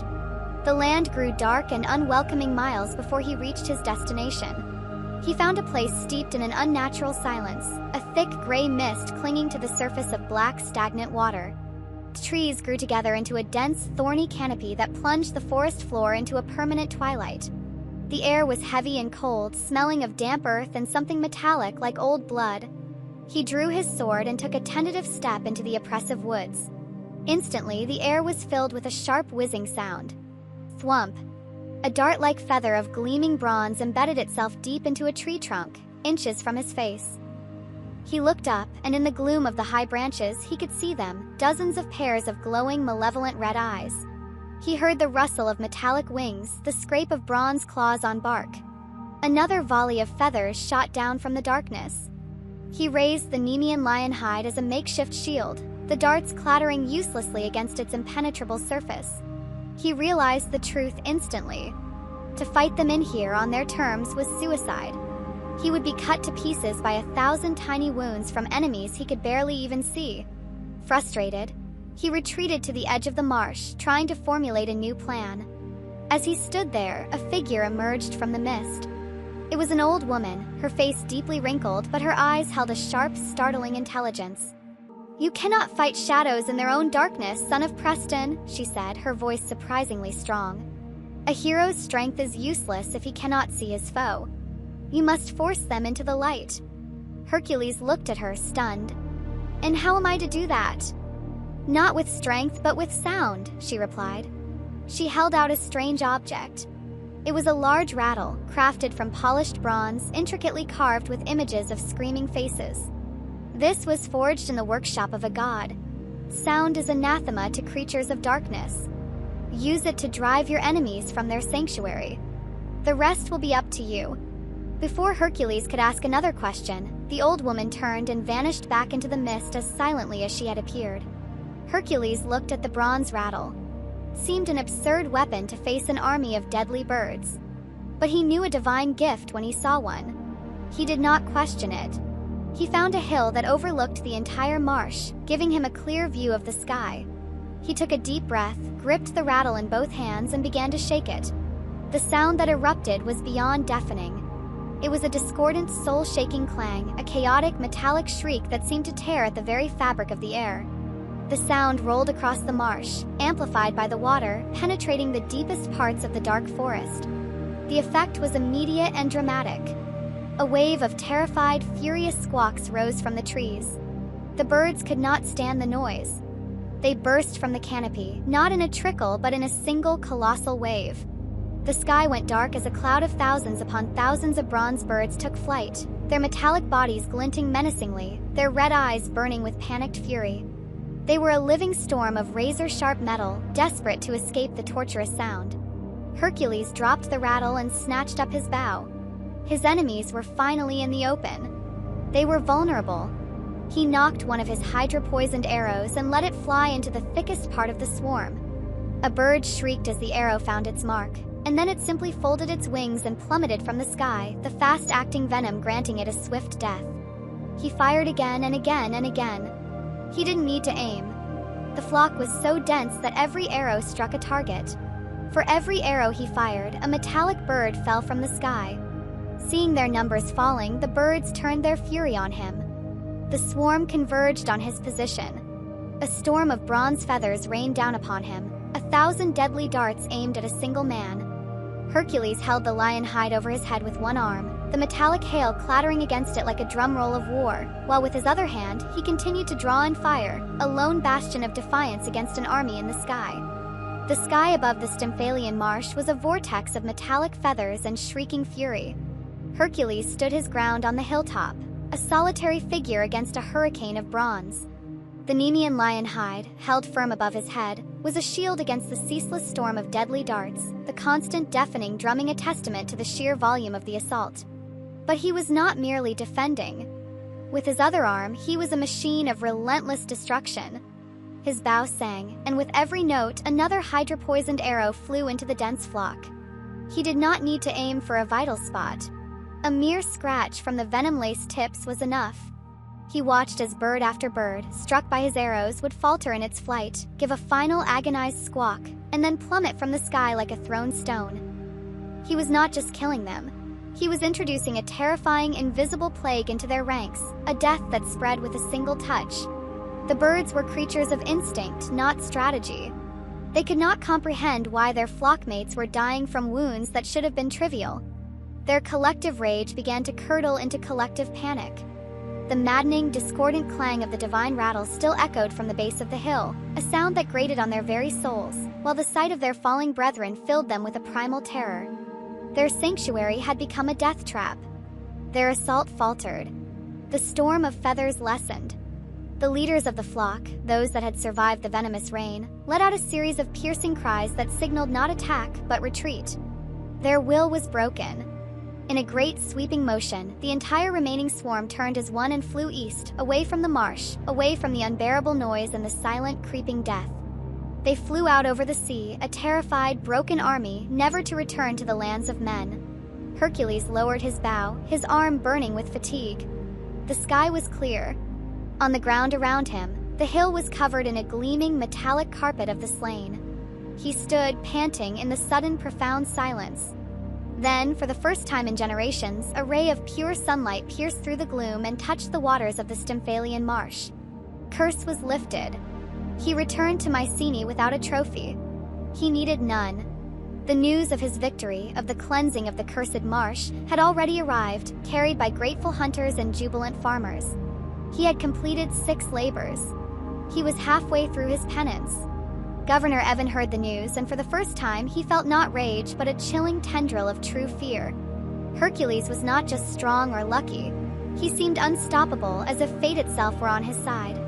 Every trap Evan set became the foundation for a new legend. Every monster he sent became a trophy. The governor paced his ruined throne room, a caged animal of his own making.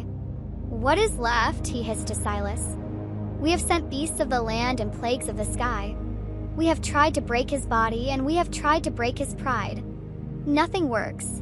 Silas, his face pale, offered the only option remaining. "Then we must send him away from this land entirely. All your challenges have been within a hero's reach. Send him beyond the horizon. Send him across the great sea where the world is different and the monsters are older. Send him to the island of Crete." Evan stopped pacing. "Crete? The kingdom of Minos?" "Yes," Silas confirmed. "King Minos has a problem. A great bull, white as the sea foam, now rampages across his island. It is a creature of divine origin, a gift from the sea god Neptune that Minos failed to sacrifice as promised. As punishment, the bull has been driven mad. It breathes fire and destroys all in its path. Minos cannot control it. Plan was perfect. A long, dangerous sea voyage. A foreign land with its own rules. A monster that was a direct instrument of a major god's wrath. "That is his 7th labor," Evan declared, his voice filled with a grim final hope. "He will sail to Crete, capture the Cretan bull, and bring it back here alive." Hercules received the command without expression. To cross the sea was a new and daunting challenge, but his path was not his own to choose. He secured passage on a merchant vessel, a lone, brooding figure amidst the busy sailors. The voyage was long, the endless expanse of the wine-dark sea a reflection of his own empty solitude. He arrived on the sun-drenched island of Crete and saw the evidence of the bull's fury everywhere: burned olive groves, smashed walls, and terrified villagers. He presented himself at the grand palace of Knossos, before King Minos himself. King, a proud, bearded man, was overjoyed to see the famous hero. "Hercules!" Minos boomed. "Your reputation precedes you. You have come about my bull problem. I have been commanded to capture it and bring it to Mycenae," Hercules stated. "Excellent," the king exclaimed with relief. "Take it. It is yours. The beast has been a curse upon my kingdom for too long. I will give you a cohort of my finest soldiers to help you." "I need no help," Hercules replied. "This labor must be mine alone." He found the bull in a wide, grassy plain. It was a magnificent and terrifying sight, larger than any bull he had ever seen, its coat a brilliant, pristine white. Its horns were like polished silver, and a constant plume of smoke curled from its nostrils. Saw him, and its eyes glowed like hot coals. Pawed the earth, not with anger but with divine madness, and then it charged. Hercules stood his ground, a stark contrast to the charging white beast. He could not use his arrows. The bull had to be taken alive. This would be a pure contest of power and will. He sidestepped the first charge, feeling a wave of searing heat as the creature's fiery breath washed over him. The bull was faster than its size suggested, turning quickly for another assault. For what seemed like hours, they engaged in a deadly dance, Hercules dodging and weaving, studying the beast's movements, letting the great creature slowly exhaust its divine rage. Finally, he saw his opening. As the bull lowered its head for another charge, Hercules did not dodge. He lunged forward, meeting the attack head-on. He seized the creature's massive silver horns, his boots digging into the earth as he brought the full force of the charging monster to a dead, shuddering halt. The bull bellowed, its fiery breath scorching the air around his face as it tried to throw him off. But Hercules held fast, and the true battle began, a titanic struggle of man versus myth, a wrestling match to determine the master. The plain on the island of Crete had become an arena for a battle of titans. Hercules' hands were locked onto the silver horns of the Cretan bull, his muscles screaming in protest as he absorbed the full, earth-shaking power of the creature's divine rage. The ground was torn and scarred beneath them, a testament to the sheer force being exerted. The bull's fiery breath washed over him in waves, scorching the air and singeing the edges of the lion hide on his back, but Hercules did not flinch. His focus was absolute, his grip unbreakable. This was not a battle of quick moves or clever tactics. It was a war of attrition, a primal contest of will and endurance. The bull thrashed its massive head, attempting to gore him, to throw him into the air, but Hercules moved with it, becoming an anchor of flesh and bone that the beast simply could not dislodge. Slowly, agonizingly, he began to assert his dominance. He twisted his body, using his legendary strength not just to hold on but to apply pressure, to turn the bull's own momentum against it. He forced its head down, inch by grinding inch, its bellows of fury slowly turning into sounds of strained effort. Finally, after what felt like an eternity, the divine fire in the creature's eyes began to dim, replaced by exhaustion. Its powerful struggles weakened. With a final shuddering groan, the great white bull sank to its knees, its head bowed in submission. Hercules, panting and drenched in sweat, had not killed the beast, but he had conquered its spirit. The madness had been wrestled into submission. The labor was not yet over, but the battle was won. Getting the subdued yet still immense creature back to Mycenae was a labor in itself. Hercules led the bull to the harbor, where the sailors who had brought him to Crete looked on with wide, terrified eyes. They refused to allow the monster on their ship. Undeterred, Hercules spent a day on the shore, using his strength to fell trees and construct a massive, reinforced pen on the main deck of the vessel. Crew, awestruck by his power and determination, had no choice but to concede. The journey back was fraught with tension. The bull remained a smoldering thread in its pen, occasionally stamping a hoof that shook the entire ship, or letting out a low, rumbling growl from deep in its chest. Hercules himself stood watch over it for most of the voyage, a silent warden ensuring the safety of the crew. His arrival at Mycenae was a spectacle. The sight of a ship sailing into the harbor with a living, breathing, snow-white bull on its deck caused a sensation. Hercules led the creature through the gates of the citadel, the crowds parting before him in a mixture of fear and reverence. He walked it into the throne room and presented it to a stunned Governor Evan. "Your bull from Crete," Hercules announced, his voice echoing in the silent hall. Evan, who had secretly prayed that Hercules would be lost at sea, was pale with shock and fear. He wanted nothing to do with this divine, fire-breathing monster. "Take it away," he shrieked. "Release it. I want it gone." Hercules obeyed, completing his task. He led the bull out of the city and set it free. The beast, its madness still simmering, would go on to rampage through the lands for years to come, but that was no longer Hercules' concern. His seventh labor was complete. Governor Evan was now a man cornered by his own hatred. 7 impossible tasks, all completed. His plans were becoming more frantic, his cruelty more pronounced. He needed to send Hercules to a place so savage, so far beyond the edge of the civilized world, that he could not possibly return. "Thrace," his advisor Silas whispered, sensing his master's desperation. "The savage kingdom on the northern coast. It is ruled by a warlord, a brute named Diomedes. He is a king who breeds monsters." "What monsters?" Evan demanded.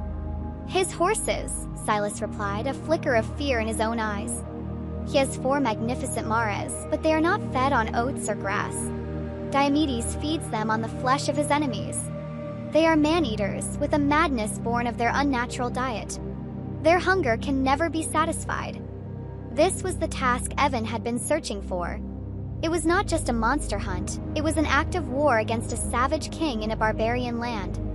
"That is his 8th labor," Evan declared.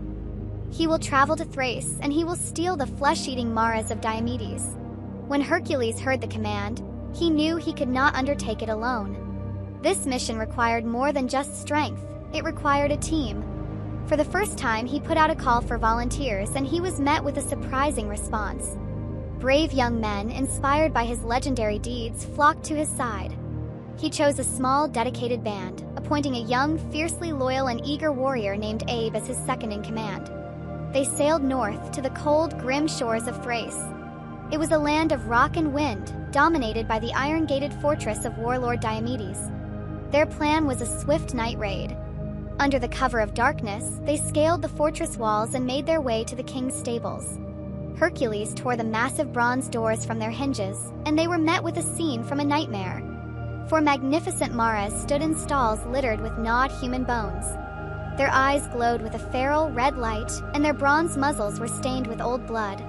They were chained with thick iron, but they strained against their bonds, snapping and kicking, the air filled with their mad, hungry whinnies. Working quickly, Hercules and his men shattered the chains. Their plan was to drive the horses out of the fortress and down to their ship. As they herded the monstrous, snapping beasts into the courtyard, an alarm bell began to toll, its frantic ringing echoing across the cold stone. Torches flared to life on the fortress walls. They had been discovered. As they reached the main gate, their path was blocked. Warlord Diomedes himself, a giant of a man clad in black iron armor, stood before them, flanked by his entire garrison of soldiers. Hercules and his small band were trapped, caught between the savage, flesh-eating maras they had just unleashed and the brutal army of the warlord who owned them. Warlord Diomedes stood before his army, a brutal silhouette against the torchlight of his fortress. He laughed, a deep guttural sound that held no humor, only cruelty. He pointed a massive iron-gloved finger at Hercules. "The hero brings me my pets. You have saved me the trouble of rounding up tonight's dinner. Kill the others, but bring this one to me. The Maras have not tasted the flesh of a demigod before." With a roar, the Thracian soldiers charged. The battle erupted in the stone courtyard, a chaotic clash of bronze and iron. It was a war on two fronts. Hercules, a whirlwind of raw power, met the charge of Diomedes' personal guard, his strength scattering their shield wall like fallen leaves. At the same time, his small band of volunteers, led by the brave young Abe, fought to control the four monstrous Maras, whose madness was inflamed by the scent of blood and the sounds of combat. "Abe!" Hercules bellowed over the din of battle, smashing two soldiers' helmets with a single backhanded swing. "Get the Maras to the ship. I will hold them off here." "Understood," Abe shouted back, his face alight with the thrill of battle and his devotion to his leader. He and a handful of the other volunteers skillfully separated the horses from the main fray, using their spears to guide the snapping, kicking beasts toward the fortress gate and the dark path to the sea. Hercules turned his full attention to the battle at hand. He was a force of nature, an unstoppable juggernaut cutting a path through the Thracian ranks, his every blow shattering shields and breaking bones. He fought with a grim efficiency, his goal not to kill but to disable, to create a path for his men to escape. He saw them clear the gate with the horses and allowed himself a brief moment of relief. But the Maras of Diomedes were not mere animals, they were monsters of insatiable hunger.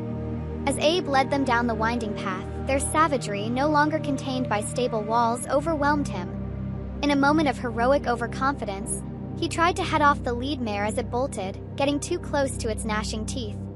The beast's head snaked out, its bronze muzzle clamping down on the young warrior. His scream was cut short, a terrible final sound that was swallowed by the night.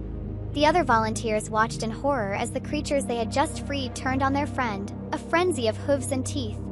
Hercules, having carved his way to the edge of the battle, heard that scream. He saw the riderless horses, and he knew. The relief he had felt moments before was instantly replaced by a cold, hollowing grief, which quickly hardened into a terrible, focused rage. This was no longer a labor. This was a reckoning. His eyes scanned the battlefield, ignoring the lesser soldiers, and found their master. He moved with a new, terrifying purpose. He stalked toward Warlord Diomedes, who was busy cutting down one of the volunteers. Hercules was no longer a hero containing his strength. He was an avenger, and his fury was awesome to behold. He swatted Diomedes' soldiers aside as if they were children. The warlord turned just in time to see Hercules bearing down on him, his face a mask of cold fury. Their clash was brief and brutal. Diomedes was a giant, a powerful and experienced warrior, but he was fighting a man who had wrestled gods and monsters. He was fighting a living embodiment of divine wrath. Hercules shattered Diomedes' sword, broke his shield, and with his bare hands beat the warlord into submission. But he did not grant him the mercy of a quick death.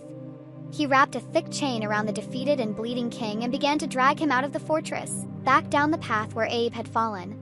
He dragged him to the very monsters the warlord had created. The Maras, their bloodlust still raging, turned their red eyes on their approaching master. Hercules, without a word, without a flicker of hesitation, threw the terrified king to his own horses. Diomedes' screams echoed in the cold Thracian night as he was devoured by his own creations. A strange thing happened then. As the Maras finished their gruesome meal, a calm seemed to settle over them. Their red eyes faded to a normal brown. The unnatural madness, born of their cruel master's diet, had been purged in a final terrible act of poetic justice. The surviving Thracian soldiers, seeing the horrifying fate of their king, threw down their weapons and fled into the hills. The battle was over. Hercules and his remaining men stood in the grim silence, their victory heavy with the price it had cost. In the spot where Abe had fallen, Hercules commanded his men to build a great stone cairn. He would later found a city there and name it Abdera, so that the bravery of his young friend would never be forgotten. Their journey back to Mycenae was a somber affair. The Mares, now strangely docile, were loaded onto the ship without protest. When Hercules arrived, he presented the 4 magnificent horses to Governor Evan, recounting the grim tale of the battle, of Abe's sacrifice, and of Diomedes' fitting end. Evan listened, his face growing paler with each word. The hero he had sent to the edge of the world to die had returned, not just with the monsters but as a kingslayer, a conqueror of savage nations. 8 labors were now complete. The governor, trembling with a mixture of fear and fury, was running out of monsters, running out of kingdoms, running out of world to throw at him. His next command would have to be something legendary, a target so famous and so well defended that not even Hercules could reach it. Governor Evan of Mycenae was a man haunted by success, not his own but that of Hercules. 8 labors, each designed to be a final, insurmountable obstacle, had been completed. The hero he had sent to the edge of the world to be devoured by monsters and barbarians had returned to Kingslayer, his legend now so great that it dwarfed Evan's own authority. The governor's rage had curdled into a kind of madness, a desperate, obsessive need to see this man fail, no matter the cost. He sat upon his throne, his eyes wild. "What's left?" he whispered to himself. "Where else can I send him?" His advisor, Silas, ever the purveyor of cruel ideas, stepped forward. "Perhaps the challenge should not be a monster, Your Excellency, but a people. Not a beast to be slain, but a treasure to be stolen from those who would never surrender it. I speak of the Amazons." Evan's eyes lit up. The Amazons were a legend, a fierce and independent nation of warrior women who lived on the shores of the Black Sea and held a deep-seated distrust for all men. "And the treasure?" Evan asked. "The girdle of their queen, Hippolyta," Silas explained. "A magnificent war belt gifted to her by the god of war himself. It is the ultimate symbol of her power and authority. To take it would be an unforgivable insult. No man could accomplish such a task without inciting a war he could not hope to win. Conveniently, your own daughter Admeta has expressed a wish to own such a curious artifact." Plan was perfect. It was a political trap, wrapped in a suicidal military objective. He would send Hercules on a fool's errand that would surely end with his death at the hands of an entire warrior nation. Hercules was summoned and given his 9th task. "My daughter Admeta has a desire for a unique piece of art," Evan said, his voice smooth and condescending. "You will sail to the land of the Amazons and acquire for her the girdle of Queen Hippolyta. I trust you will handle the delicate negotiations appropriately." Hercules understood the true nature of the mission immediately. This was not a simple acquisition, it was an incitement to war. But his path was one of obedience. He also knew that charging in with force would be a foolish end to his quest.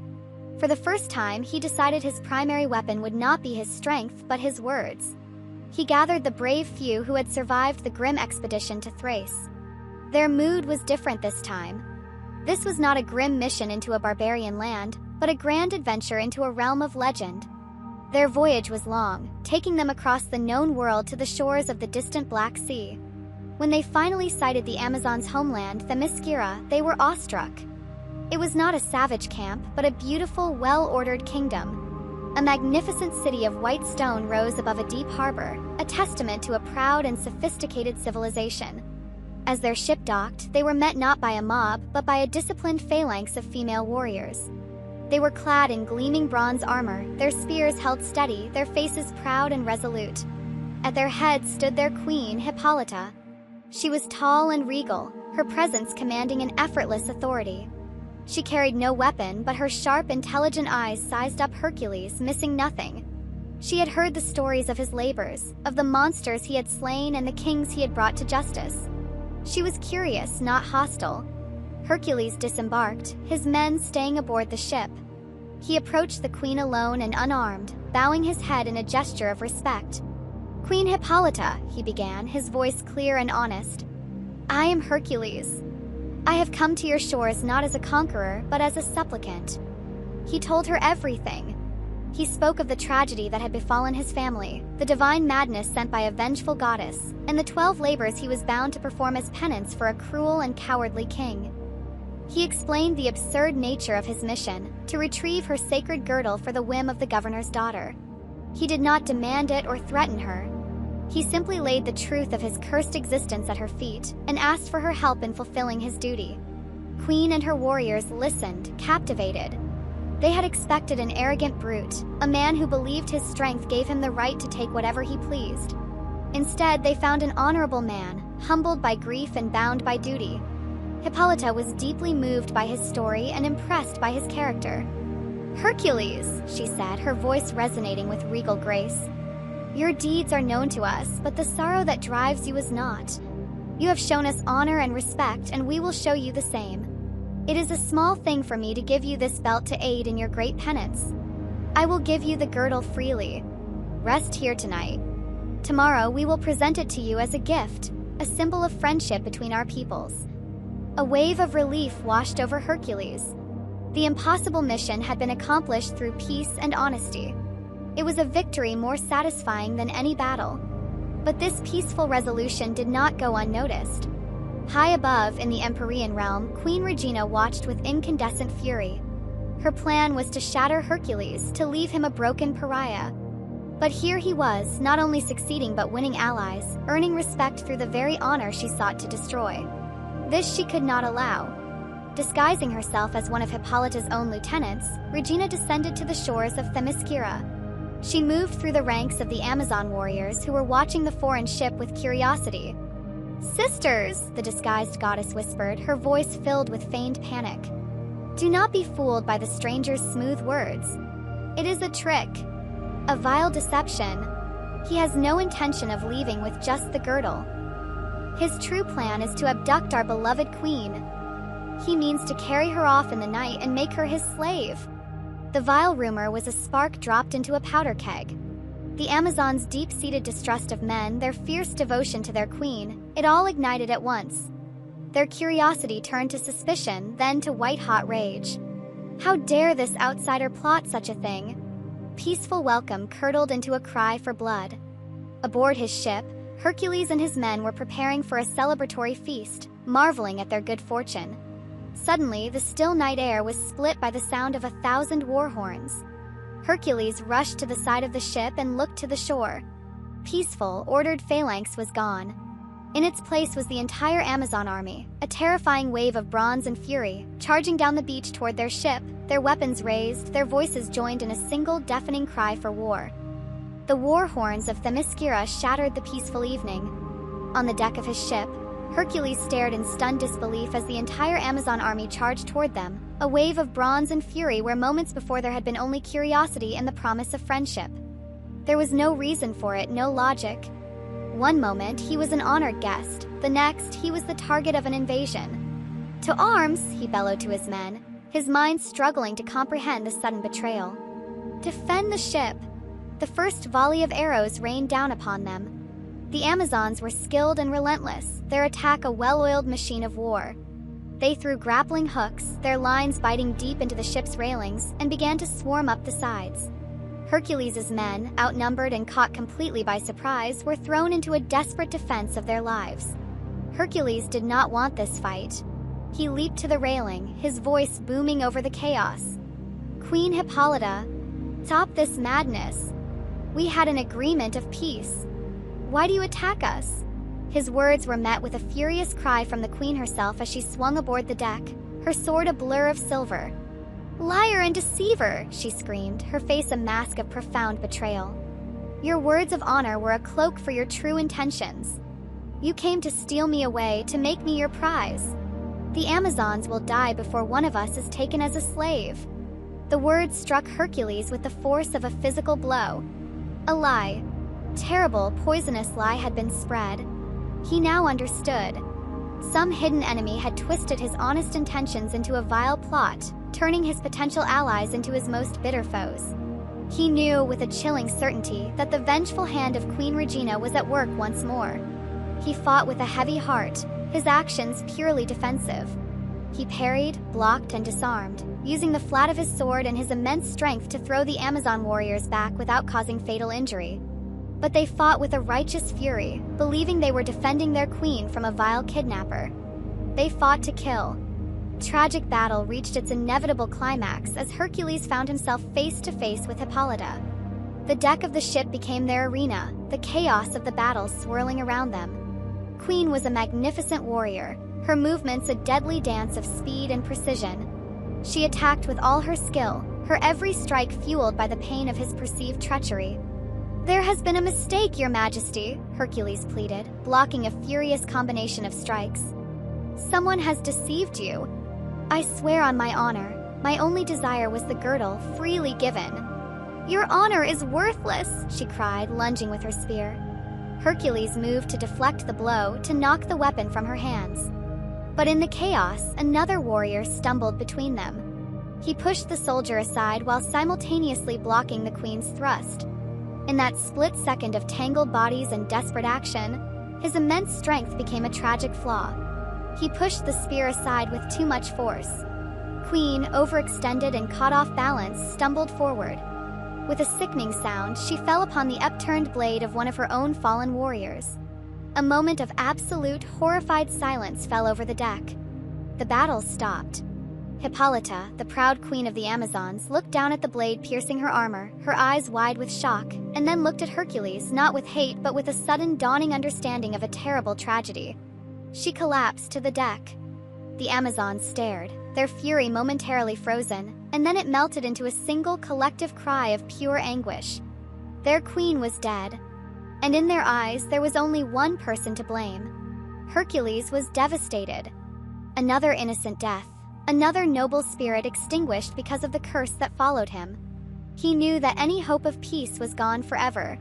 He looked at the faces of the Amazon warriors, saw their grief turning into a new, unbreakable wave of vengeful hatred, and knew they had to escape. With a heart turned to stone, he knelt and took the sacred girdle of war from the fallen queen. It was no longer a gift of peace, but a spoil of a tragic, unwanted war. He let out a great roar, a sound not of triumph but of pure grief and fury, and he unleashed his full strength. He became a force of nature, sweeping the remaining Amazons from his ship, creating a path for his men. "Cut the ropes. Push us off," he commanded. His men, spurred by desperation, frantically worked to free their vessel. They sailed away from the shores of Themyscira under a final vengeful hail of arrows, leaving behind them a nation in mourning, a queen slain by a terrible misunderstanding, and another stain on Hercules' soul. The journey home was grim and silent. The surviving men nursed their wounds, but the deepest wound was in the heart of their leader. Hercules stood at the prow of the ship, the intricately crafted girdle in his hand. He had succeeded in his labor, but he had failed in every other way. He now understood the true, insidious nature of his penance. It was not just to complete the tasks, but to endure the ways his divine tormentor would twist his every effort, turning honor into betrayal, peace into war, and victory into bitter ash. He had completed the 9th labor, but standing there, sailing back to the cruel king who awaited him, he had never felt less like a hero. The return to Mycenae was a silent, somber affair. There were no cheers from the crew, no triumphant stories to tell. They sailed into the harbor under a shroud of grief, the beautiful, intricate girdle of Hippolyta feeling less like a trophy and more like a token of a terrible failure. Hercules' 9th victory was perhaps his most profound loss. He walked to the throne room, his face set like stone. Governor Evan's daughter, Admeta, a spoiled and vapid young woman, clapped her hands in delight as Hercules presented the magnificent war belt. She saw only the glittering gold and intricate designs, utterly oblivious to the blood and sorrow that stained it. Governor Evan, however, saw the truth in Hercules' eyes. He saw the grim, haunted look of a man who had been to war and returned with ghosts. "You have the girdle," Evan stated, his voice a nervous tremor. "Tell me, how did you persuade the Amazon queen to part with her most prized possession?" "I did not persuade her," Hercules replied, his voice low and cold. "There was a battle. A misunderstanding born of a poisonous lie. Queen is dead. Many of her warriors fell, as did some of my own men. He did not elaborate. He did not need to. The stark, brutal honesty of his report filled the hall with a chilling silence. Courtiers stared, horrified. Evan shrank back in his throne. The hero he kept sending out was returning each time as something darker, harder, and more dangerous. Evan was now truly, deeply afraid. He needed to send Hercules somewhere from which no man, hero or not, could ever return. He had to send him off the edge of the world. He huddled with his advisor, Silas, their whispers frantic. "There is one place left," Silas murmured, pointing to the furthest corner of a sea chart. "The mythical island of Erythea, the Red Isle. It lies beyond the great pillars that mark the end of the sea, in the boundless ocean of the west where the sun sets. It is not truly a place in this world, but a realm of myth." "And what is there?" Evan asked, his eyes wide. "A king of a sort. A monster named Geryon. A giant with 3 bodies joined at the waist, 6 arms, and 3 heads. And he owns a herd of the most magnificent cattle in creation, colored as red as the setting sun. They are guarded by his giant herdsman, Eurytion, and a monstrous 2-headed hound named Orthrus, the brother of Cerberus himself. Send him there. Send him on a quest to steal those cattle. It is a journey into oblivion. 10th labor was declared. Hercules was to travel to the edge of the world, slay the triple-bodied Geryon and his guardians, and return with the entire herd of red cattle. It was a task so outlandish, so far beyond the scope of any previous labor, that it felt like a final sentence. Hercules accepted. This quest was a solitary one. He sailed west alone, leaving the familiar lands and seas behind.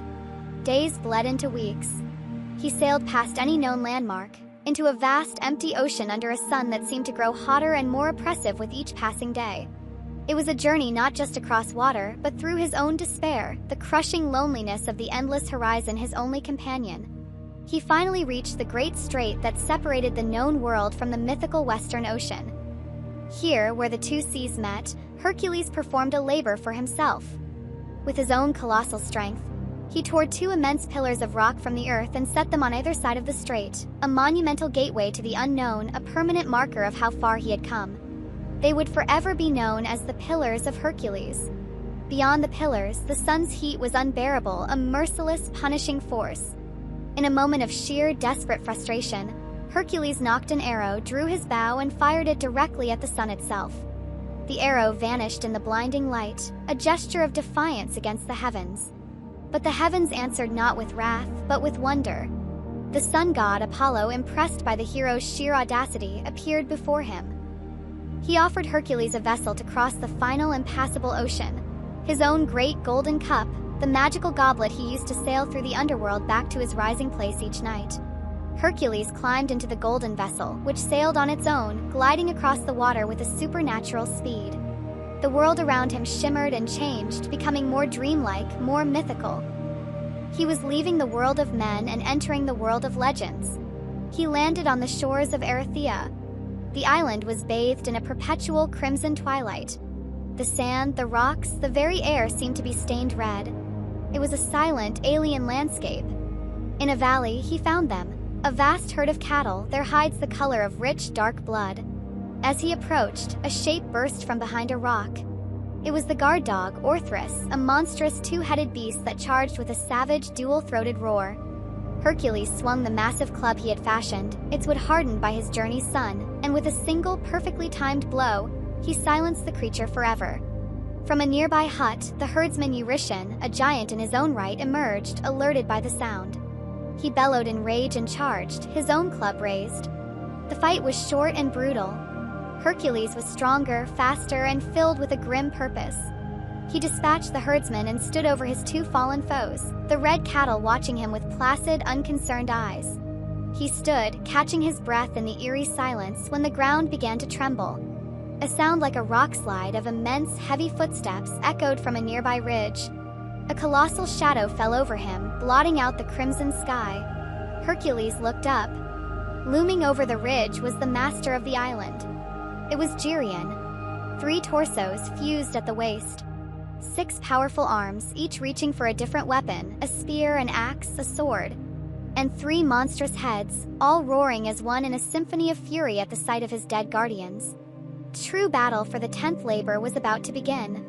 The triple-bodied giant Geryon loomed on the ridge, a horrifying silhouette against the crimson sky of his mythical island.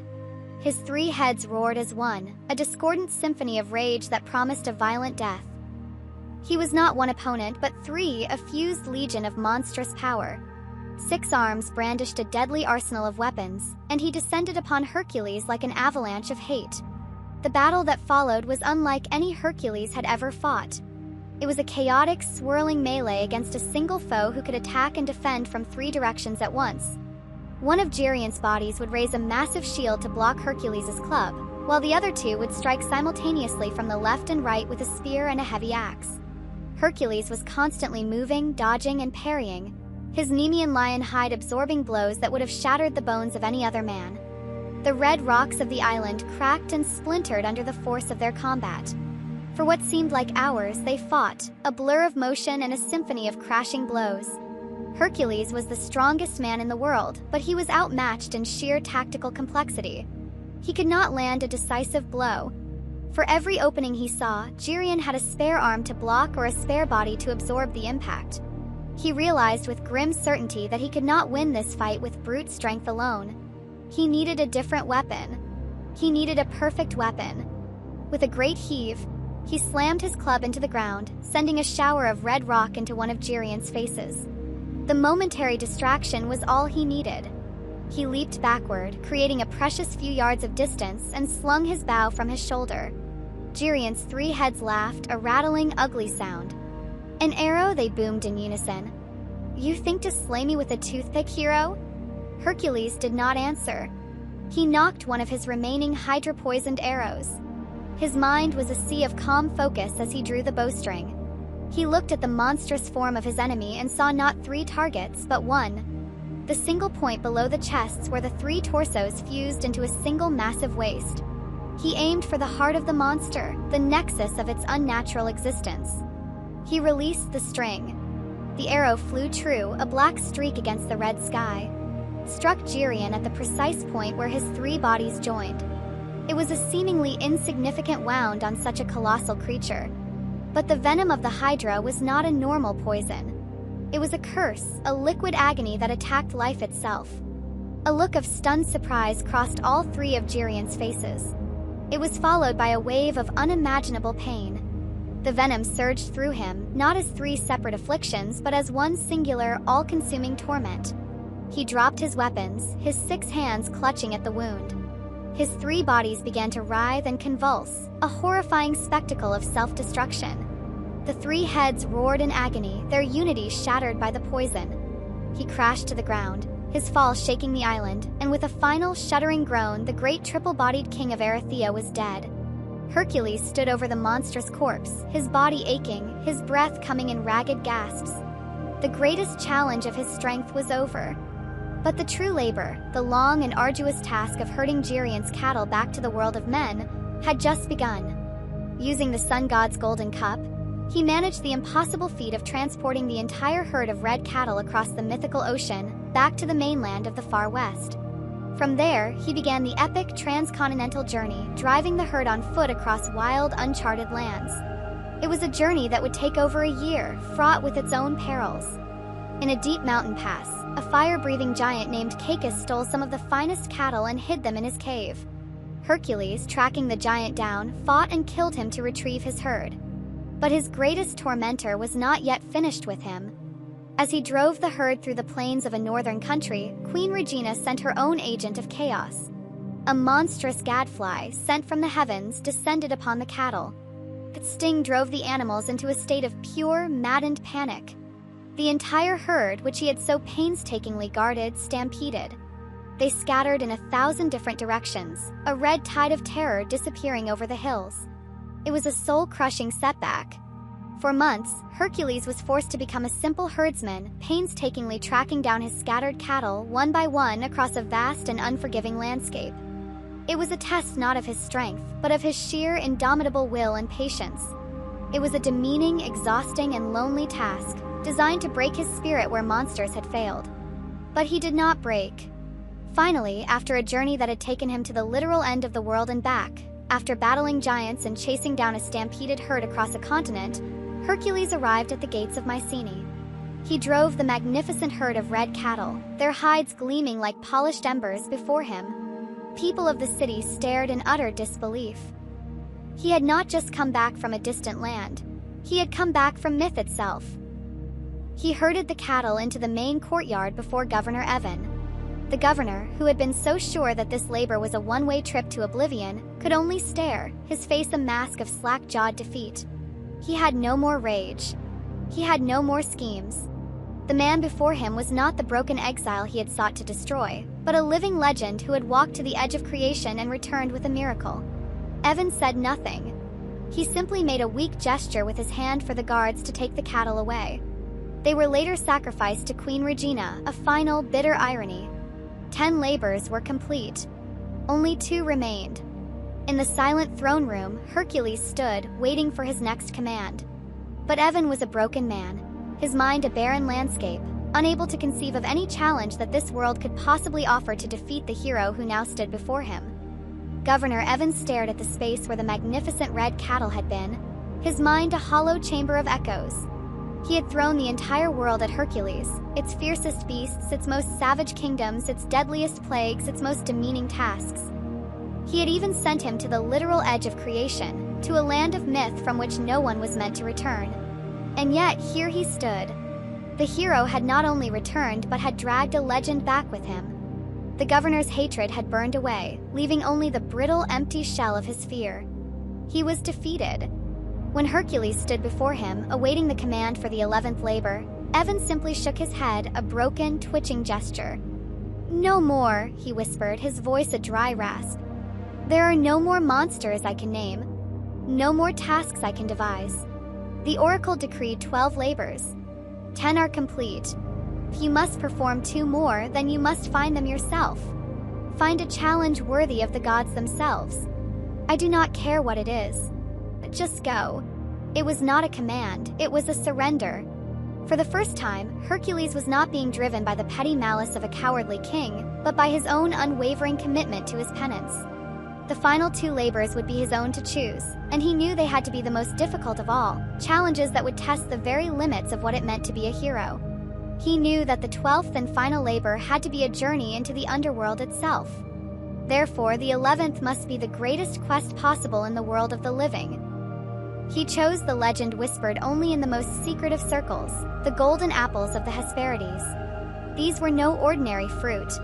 They were a wedding gift to Queen Regina herself, grown on a sacred tree in a secret garden at the edge of the world.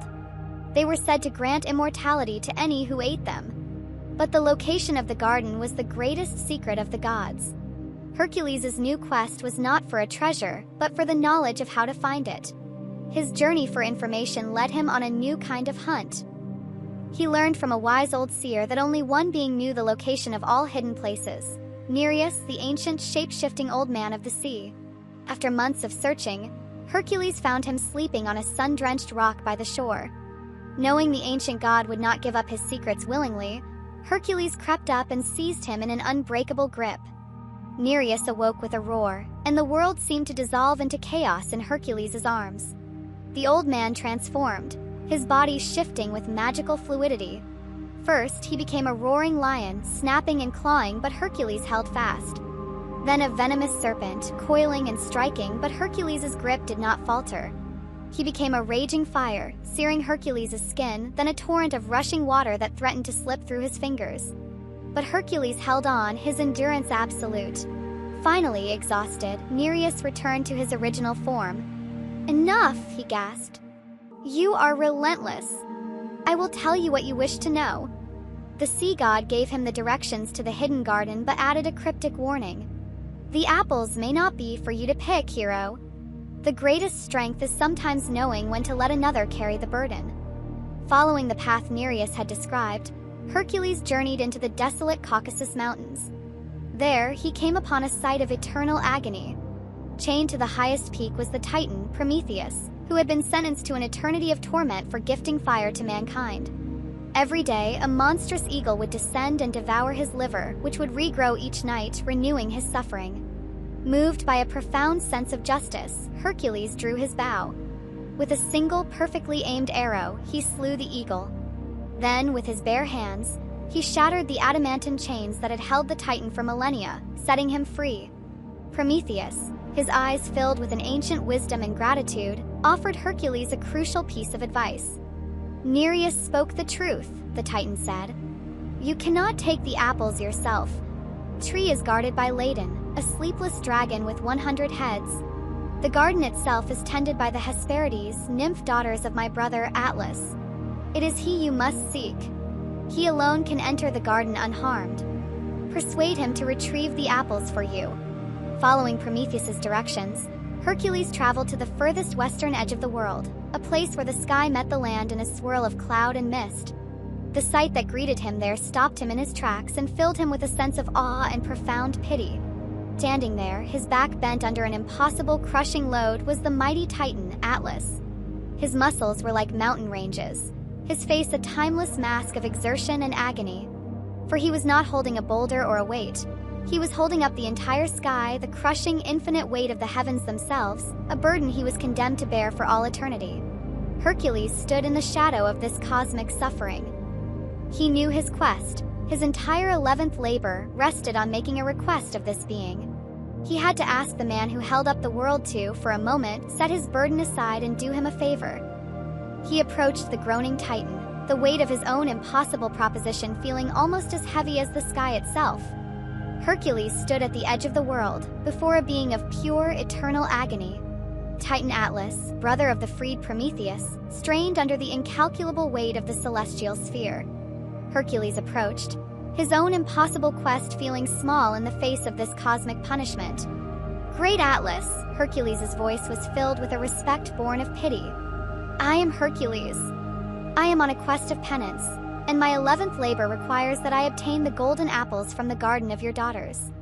A deep, rumbling sound, like the grinding of continents, echoed from the Titan's chest. It was a laugh, devoid of all joy, full of bitter, eternal irony. You ask for my help? Atlas groaned, the words strained by 1,000,000 years of effort. Look at me, mortal. My hands are bound by the weight of all creation. I cannot move lest the stars themselves come crashing down. I do not ask you to abandon your post, Hercules replied, his voice steady as he made his audacious offer. I will take your burden from you. I will hold the heavens in your place while you go and fetch the apples. For the first time in an age, the Titan's eternal struggle paused. He looked at the mortal before him, a flicker of disbelief in his ancient eyes. No one had ever offered such a thing. It was madness. But it was also a chance, however fleeting, for a moment of relief from his endless torment. A cunning, desperate idea began to form in the Titan's mind. You have courage, mortal. More than any I have seen, Atlas rumbled.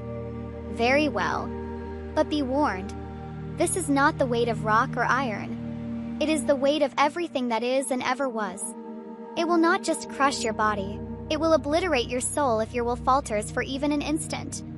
Hercules nodded, his jaw set. He moved into position beside the Titan, planting his feet on the solid bedrock of the world's edge. With a groan that shook the foundations of the earth, Atlas began to shift the cosmic sphere from his own weary shoulders slowly, carefully onto the shoulders of Hercules. The moment the weight settled upon him, Hercules knew the Titan's warning had been an understatement. It was a pressure beyond all comprehension.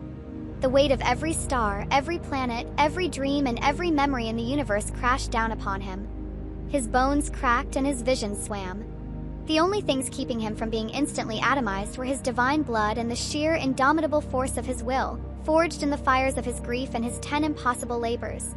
He, a single man, was now holding up the sky. It is a heavy burden, Atlas said, his voice now strangely light. He stretched his massive arms and rolled his shoulders, feeling a freedom he had forgotten over countless millennia. Worry not, I will be back shortly. He strode away, toward the misty veils that hid the sacred garden of the Hesperides. Hercules, struggling to keep his knees from buckling, heard the distant 100-throated roar of the dragon guardian Ladon, but the beast was silent in the presence of its master.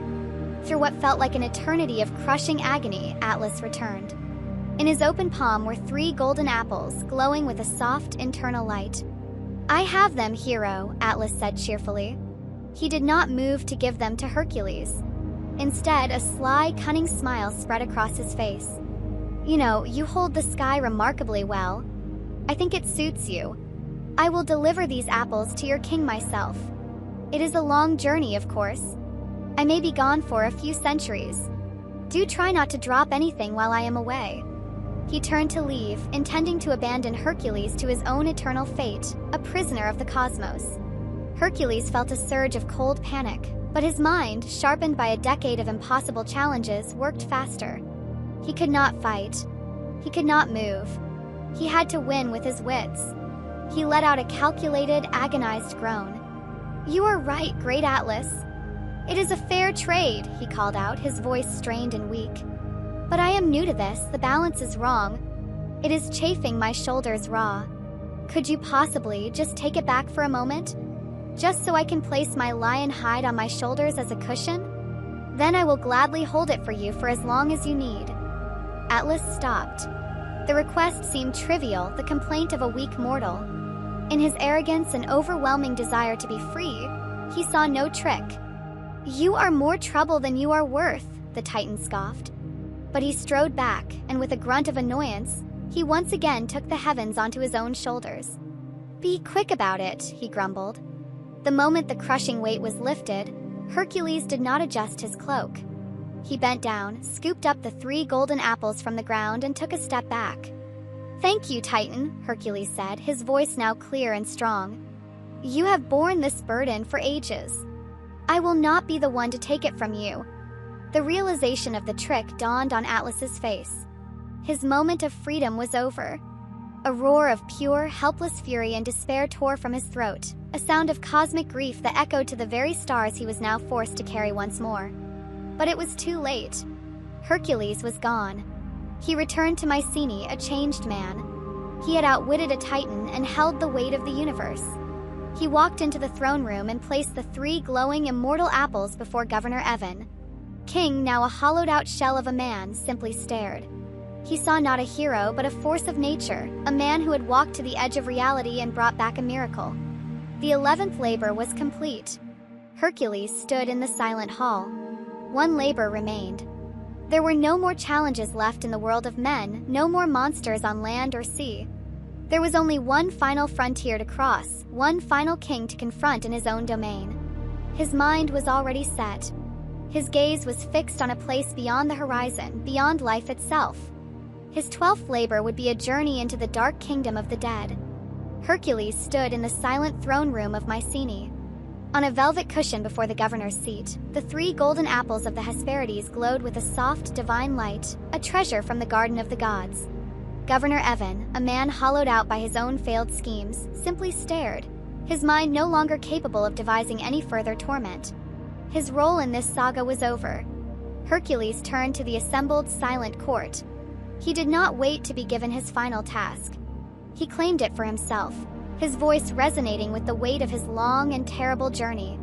10 and 1 labors are complete. 1 remains to fulfill the oracle's decree. For my 12th and final labor, I will journey to a kingdom from which no mortal has ever returned. I will descend into the underworld, the realm of the dead. I will stand before its dark king, and I will bring back his guardian hound, the 3-headed Cerberus. A collective gasp of horror went through the court. This was not a labor, it was a self-inflicted death sentence. To willingly walk into the land of the dead was the ultimate act of madness. But to Hercules, it was the only fitting conclusion. He had conquered every monster in the mortal world and the realms of myth. Now he would confront death itself. To enter the kingdom of the dead while still living required more than just courage, it required sacred knowledge. Hercules traveled to the last sanctuary of a hidden order of mystics at Eleusis. There, a solemn high priestess, her eyes holding the wisdom of ages, met him. She understood the gravity of his quest and agreed to guide him. For days, she initiated him into the ancient secret rites, teaching him the pathways between worlds, the incantations to soothe the wrathful spirits, and the sacred laws of the underworld. "You will be a figure of vibrant, warm life in a place of cold, gray memory," she warned him, her voice a low whisper. "The shades will be drawn to your warmth. Do not let them touch you. And you must not, under any circumstances, eat the food or drink the water of that realm, lest you become trapped there for all eternity, your penance forever incomplete." Following her instructions, Hercules journeyed to a desolate, windswept peninsula and found the fabled entrance, a deep, dark cavern from which a cold, unnatural draft emanated. Taking a deep breath, he stepped across the threshold, leaving the world of the living behind. The descent was a journey into absolute silence and ever-deepening gloom. The air grew thin and cold, smelling of ancient dust and forgotten sorrows. Soon he began to see them.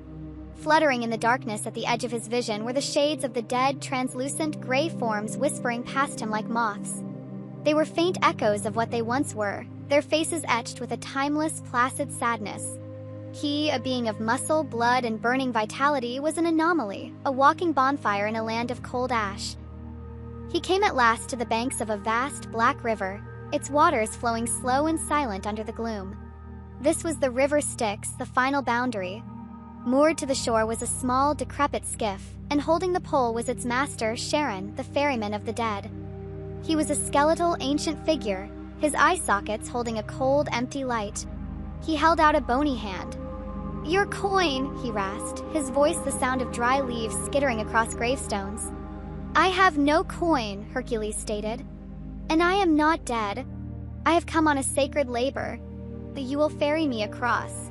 Charon had never, in all his millennia of service, ferried a living soul. He refused. But when he looked at Hercules, he did not see an arrogant mortal.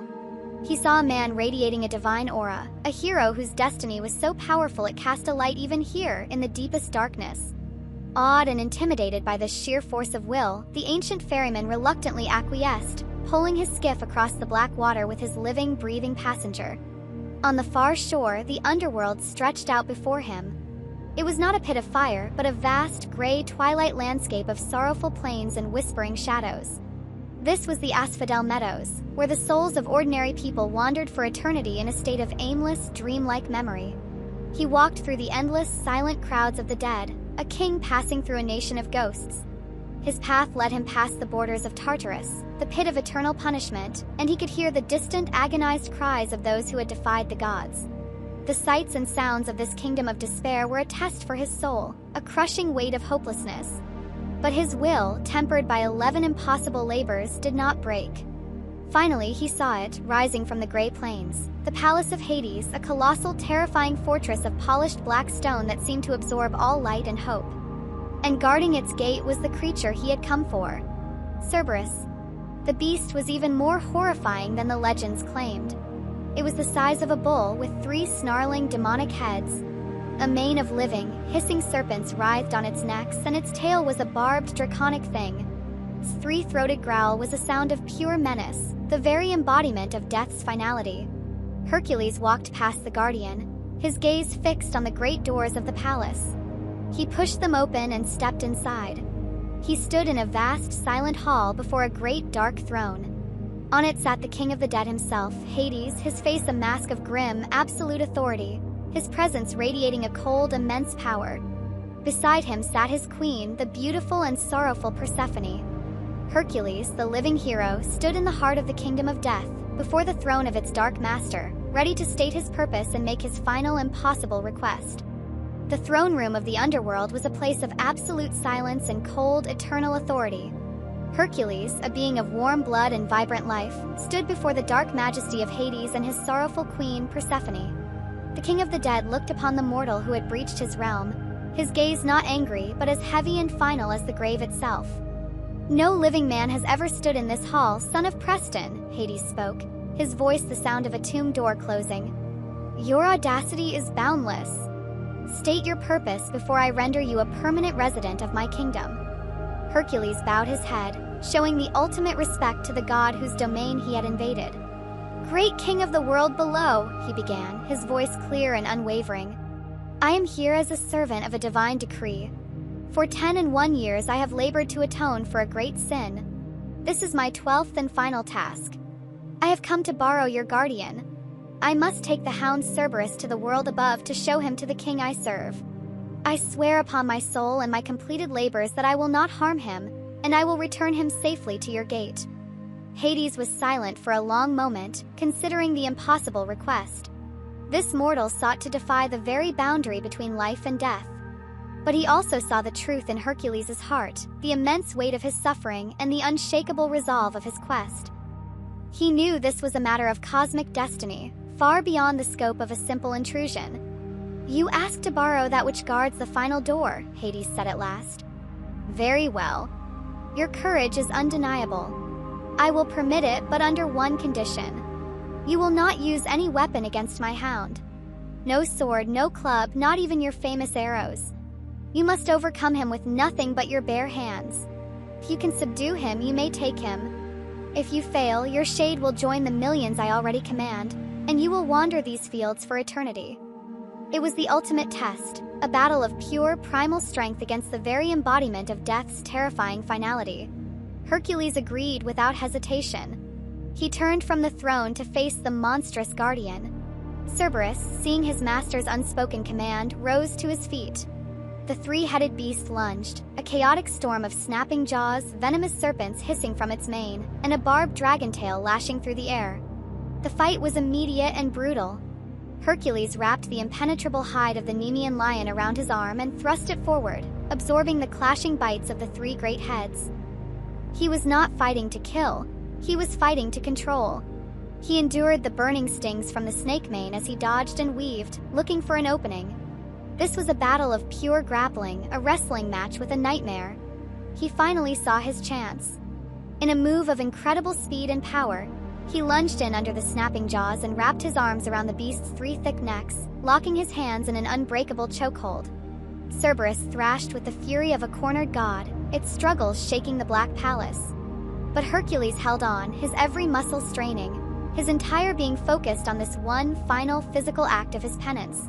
He poured all his grief, all his sorrow, and all the strength he had earned over 12 impossible labors into that single crushing embrace. He did not choke the life from the beast, but the fight. Slowly, the monstrous struggles subsided. The furious growls became choked whimpers, and finally, the great hound of hell went limp in his arms, subdued. Hades gave a single, slow nod. Test was passed. With a final surge of strength, Hercules hoisted the immense three-headed creature onto his shoulders and began the long journey back. The ascent was a triumphant march.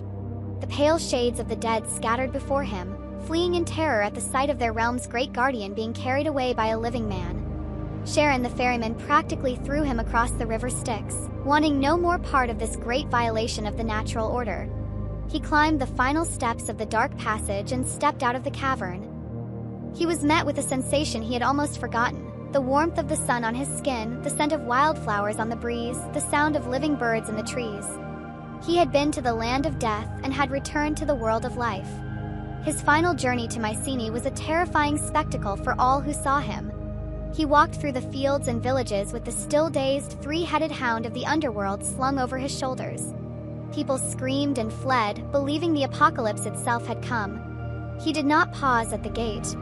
He walked directly into the throne room and, with a heavy thud, dropped Cerberus onto the floor before Governor Evan. The beast, waking from its stupor, shook its three heads and let out a confused, multi-throated whimper.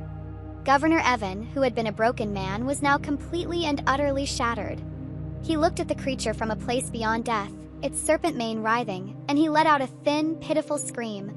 He scrambled from his throne and hid behind it, gibbering in pure terror, begging Hercules to take the monster away.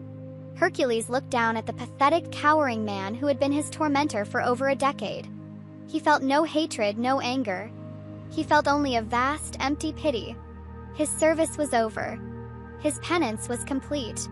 He calmly fastened a chain around one of Cerberus's necks and, true to his oath, began the long journey back to return the hound to its dark master.